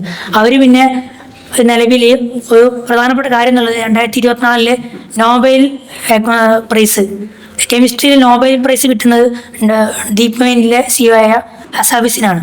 അതിന് കാരണം എന്നുള്ളത് ഇവർ ഈ ഗെയിം കളിച്ചതിന് ശേഷം അവർ അടുത്തൊരു സ്ട്രാറ്റജി, അടുത്തൊരു ലെവൽ എന്നുള്ളത് ആൽഫ ഫോൾഡ് എന്ന് പറഞ്ഞ ഒരു പ്രോബ്ലം കണ്ടെത്തായിരുന്നു. അതായത് 50 വർഷത്തോളമായി ബയോളജിയിലെ ഏറ്റവും പ്രധാനപ്പെട്ട പ്രശ്നമാണ് പ്രോട്ടീൻ ഫോൾഡ്, പ്രോട്ടീൻ്റെ ഘടന എങ്ങനെയായിരിക്കും ഉണ്ടാവുക എന്നുള്ളത്. അത് കണ്ടെത്താൻ ഇവർ AI ഉപയോഗിച്ചു. ഈ കഴിഞ്ഞ 50 വർഷങ്ങൾക്ക് ഇടയിൽ വെറും 12-13 സ്ട്രക്ചർ, പ്രോട്ടീൻ സ്ട്രക്ചർ മാത്രമാണ് കണ്ടെത്തിയിരുന്നത്. പക്ഷേ ഇവർ AI ഡെവലപ്പ് ചെയ്ത് വന്ന് 100,000-ലധികം മോഡൽ സ്ട്രക്ചറുകൾ എന്നാണ് ഒരു മാസം കൊണ്ട് ഒരു കണ്ടെത്താനായി. അപ്പോൾ മനുഷ്യന്മാർ 50 വർഷം കൊണ്ട് വളരെ ഡീപ്പ് ലെവലിൽ റിസർച്ച് ചെയ്ത് ലാബുകളിൽ ചെയ്യുന്ന റിസർച്ച് വെറും ഒരു മാസം കൊണ്ട് AIക്ക് ചെയ്യാൻ കഴിയും. എന്ന് മാത്രമല്ല ഇവരിത് ഓപ്പണായി പുറത്തു വിട്ടു, നിലവിൽ അവൈലബിൾ ആണ്. ഈ പ്രോട്ടീൻ സ്ട്രക്ചറിനൊക്കെ ഒരു ഉപകാരം എന്ന് പറഞ്ഞാൽ ഭാവിയിൽ എന്ത് ബയോളജി നടക്കുന്ന മുന്നേറ്റങ്ങളോടും ഇവർ ആൽഫ ഗോൾഡ് എന്ന ഒരു ഡിവൈസ് അല്ലെങ്കിൽ ഈ ഐഡിയ എന്ന് കടപ്പെട്ട് കിടക്കും. ഭാവിയിൽ അൾഷിമേഴ്സ്, മറവി രോഗം മാറ്റണമെന്നുണ്ടെങ്കിൽ, ഭാവിയിൽ ക്യാൻസർ മാറ്റുന്നുണ്ടെങ്കിൽ, ക്യാൻസറിന് മരുന്ന് കണ്ടെത്തുന്നുണ്ടെങ്കിൽ അതിന് കാരണം ഇതായിരിക്കും. ആൽഫ ഗോൾഡ് എന്ന ഇവർ പുറത്തുവിട്ട ഓപ്പൺ സോഴ്സ് സാധനമായിരിക്കും. ഇത് കാരണത്താലാണ് അദ്ദേഹത്തിന് കെമിസ്ട്രിയിൽ നോബൽ പ്രൈസ് 2024 ലഭിക്കുന്നത്. എത്രത്തോളം എന്താണ് വളരെ ഭാവിയിൽ അദ്ദേഹത്തിൻ്റെ ഒരു താല്പര്യം എന്നുള്ളത് ഇത് എത്രത്തോളം നടക്കുന്നോ, അല്ലെങ്കിൽ ഭാവിയിൽ നിലവിൽ യുദ്ധത്തിനൊക്കെ ഇറാൻ യുദ്ധത്തിൽ വരെ AI ഉപയോഗിക്കുന്നുണ്ട്, ഡെസ്ട്രക്റ്റീവ് ആവോ അല്ലെങ്കിൽ നമ്മളെല്ലാം കീബോർഡ് തരത്തിലേക്ക് ഒരു പ്രത്യേക എലീറ്റ് വിഭാഗം സിലിക്കൻ വാലിയിലൊക്കെയുള്ള ഈ കമ്പനികളിലൊക്കെ നേതാക്കൾ മാത്രം നിയന്ത്രിക്കുന്ന തരത്തിലേക്ക് ഇത് മാറിത്തീരുമോന്നും പറയാൻ കഴിയില്ല. പക്ഷേ എങ്കിൽ പോലും ക്ലൈമറ്റ് ചേഞ്ചോ അല്ലെങ്കിൽ എന്താ പറയുക പലവിധ രോഗങ്ങൾക്ക് സയൻറ്റിഫിക് ഇംപ്രൂവ്മെൻറ്റ് ഇത് സഹായിക്കും എന്നുള്ളതാണ്. അസ്സലാമു അലൈക്കും. ഈ ന്യൂറോലിങ്ക് അല്ലെങ്കിൽ BCI ബ്രെയിൻ കമ്പ്യൂട്ടർ ഇൻ്റർഫേസ് പറഞ്ഞാൽ ഞങ്ങളുടെ ബ്രെയിനിലേക്ക് AI ചിപ്പ് ആഡാക്കി കൊണ്ട് AI ബ്രെയിൻ മാറ്റിമറിക്കും. അപ്പോൾ അതിനെ കുറിച്ച് അഭിപ്രായം എന്ത്?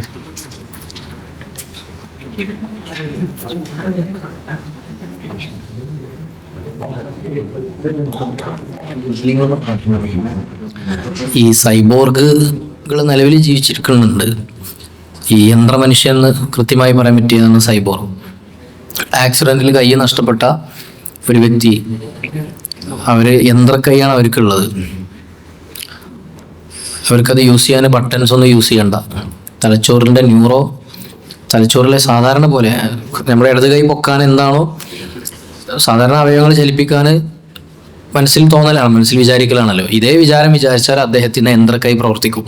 കാരണം തലച്ചോറിൻ്റെ സിഗ്നൽ ഈ കൈയിൻ്റെ ഇലക്ട്രോണിക് ഫീൽഡിലേക്ക് ട്രാൻസ്ലേറ്റ് ചെയ്തിട്ട് അതിൻ്റെതായ രീതിയിൽ ചെയ്യുന്ന ഒരു കാര്യം ഓൾറെഡി നിലവിലുണ്ട്.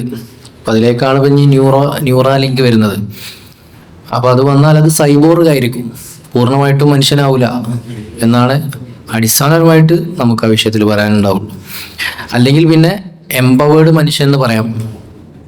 അതായത് മനുഷ്യർക്ക് അമാനത്തും ഖിലാഫത്തൊന്നും ഈ ചിപ്പ് വെച്ചതുകൊണ്ട് പോകില്ലല്ലോ, അതൊക്കെ അവിടെ തന്നെ ഉണ്ടാവും.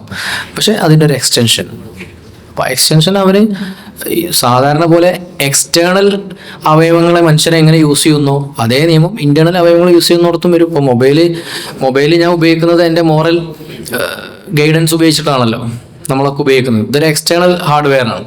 ഇതേപോലെ ഇനി ഇന്റേണൽ ഹാർഡ്വെയർ വെക്കുമ്പോഴും അതും നമ്മൾ യൂസ് ചെയ്യേണ്ടത് അതേ ആ ഒരു സ്റ്റാൻഡേർഡ് ഉപയോഗിച്ചിട്ടായിരിക്കണം എന്ന് ലളിതമായി പറയാം. ടെക്നിക്കലി എന്തെങ്കിലും ഉണ്ടെങ്കിൽ ടെക്നിക്കലൊന്നും പഠിച്ചിട്ടൊന്നുമില്ല. നമ്മളിങ്ങനെ AI-ൻ്റെ 1-2 ആർട്ടിക്കിൾസ് വായിക്കാന്നുള്ളത് തന്നെ ഉള്ളൂ. അതിൻ്റെ അപ്പുറം നോക്കണമെന്നില്ല. പറഞ്ഞ പോലെ ഇതിൽ ന്യൂറാലിങ്ക് ആണ് ഇതിൽ കാര്യമായിട്ടുള്ളത്. നിലവിൽ അങ്ങനെ വർക്ക് ചെയ്യുന്നവരുണ്ട്. ഇപ്പോൾ ബ്രെയിൻ തന്നെ ചിപ്പ് വെച്ചിട്ട് ഒരു കണ്ണിൻ്റെ ഇത് വെച്ചിട്ട് ഗെയിം കളിക്കുക അല്ലെങ്കിൽ മറ്റു കാര്യങ്ങൾ നോക്കുക. ഡിസേബിൾഡ് ആയ ആളുകൾക്ക് ചെയ്യുന്ന പരിപാടിയുണ്ട്. വീഡിയോ ഒക്കെ അവൈലബിൾ ആണ്. ചെസ്സ് കളിക്കുന്നോ മറ്റൊക്കെ ആയിട്ട് ന്യൂറാലിങ്ക് മാത്രം ഉപയോഗിച്ചിട്ട് നമ്മളിങ്ങനെ എങ്ങനെ നമ്മൾ മൗസ് ഉപയോഗിക്കുന്നോ അതുപോലെ കണ്ണിൻ്റെ റൈസ് ഉപയോഗിച്ചിട്ട് ഉപയോഗിക്കുന്ന രീതി. പിന്നെ ഇതാണ് ഇത് ഭാവിയിൽ വന്നാൽ ടെക്നിക്കലി വലിയ പ്രോബ്ലം എന്ന് പറഞ്ഞാൽ ഇത് അവരെ നമുക്ക് നിയന്ത്രിക്കാൻ പറ്റും. കമ്പനികളിലാണല്ലോ ഇത് ബിൽഡ് ചെയ്യുന്നത്.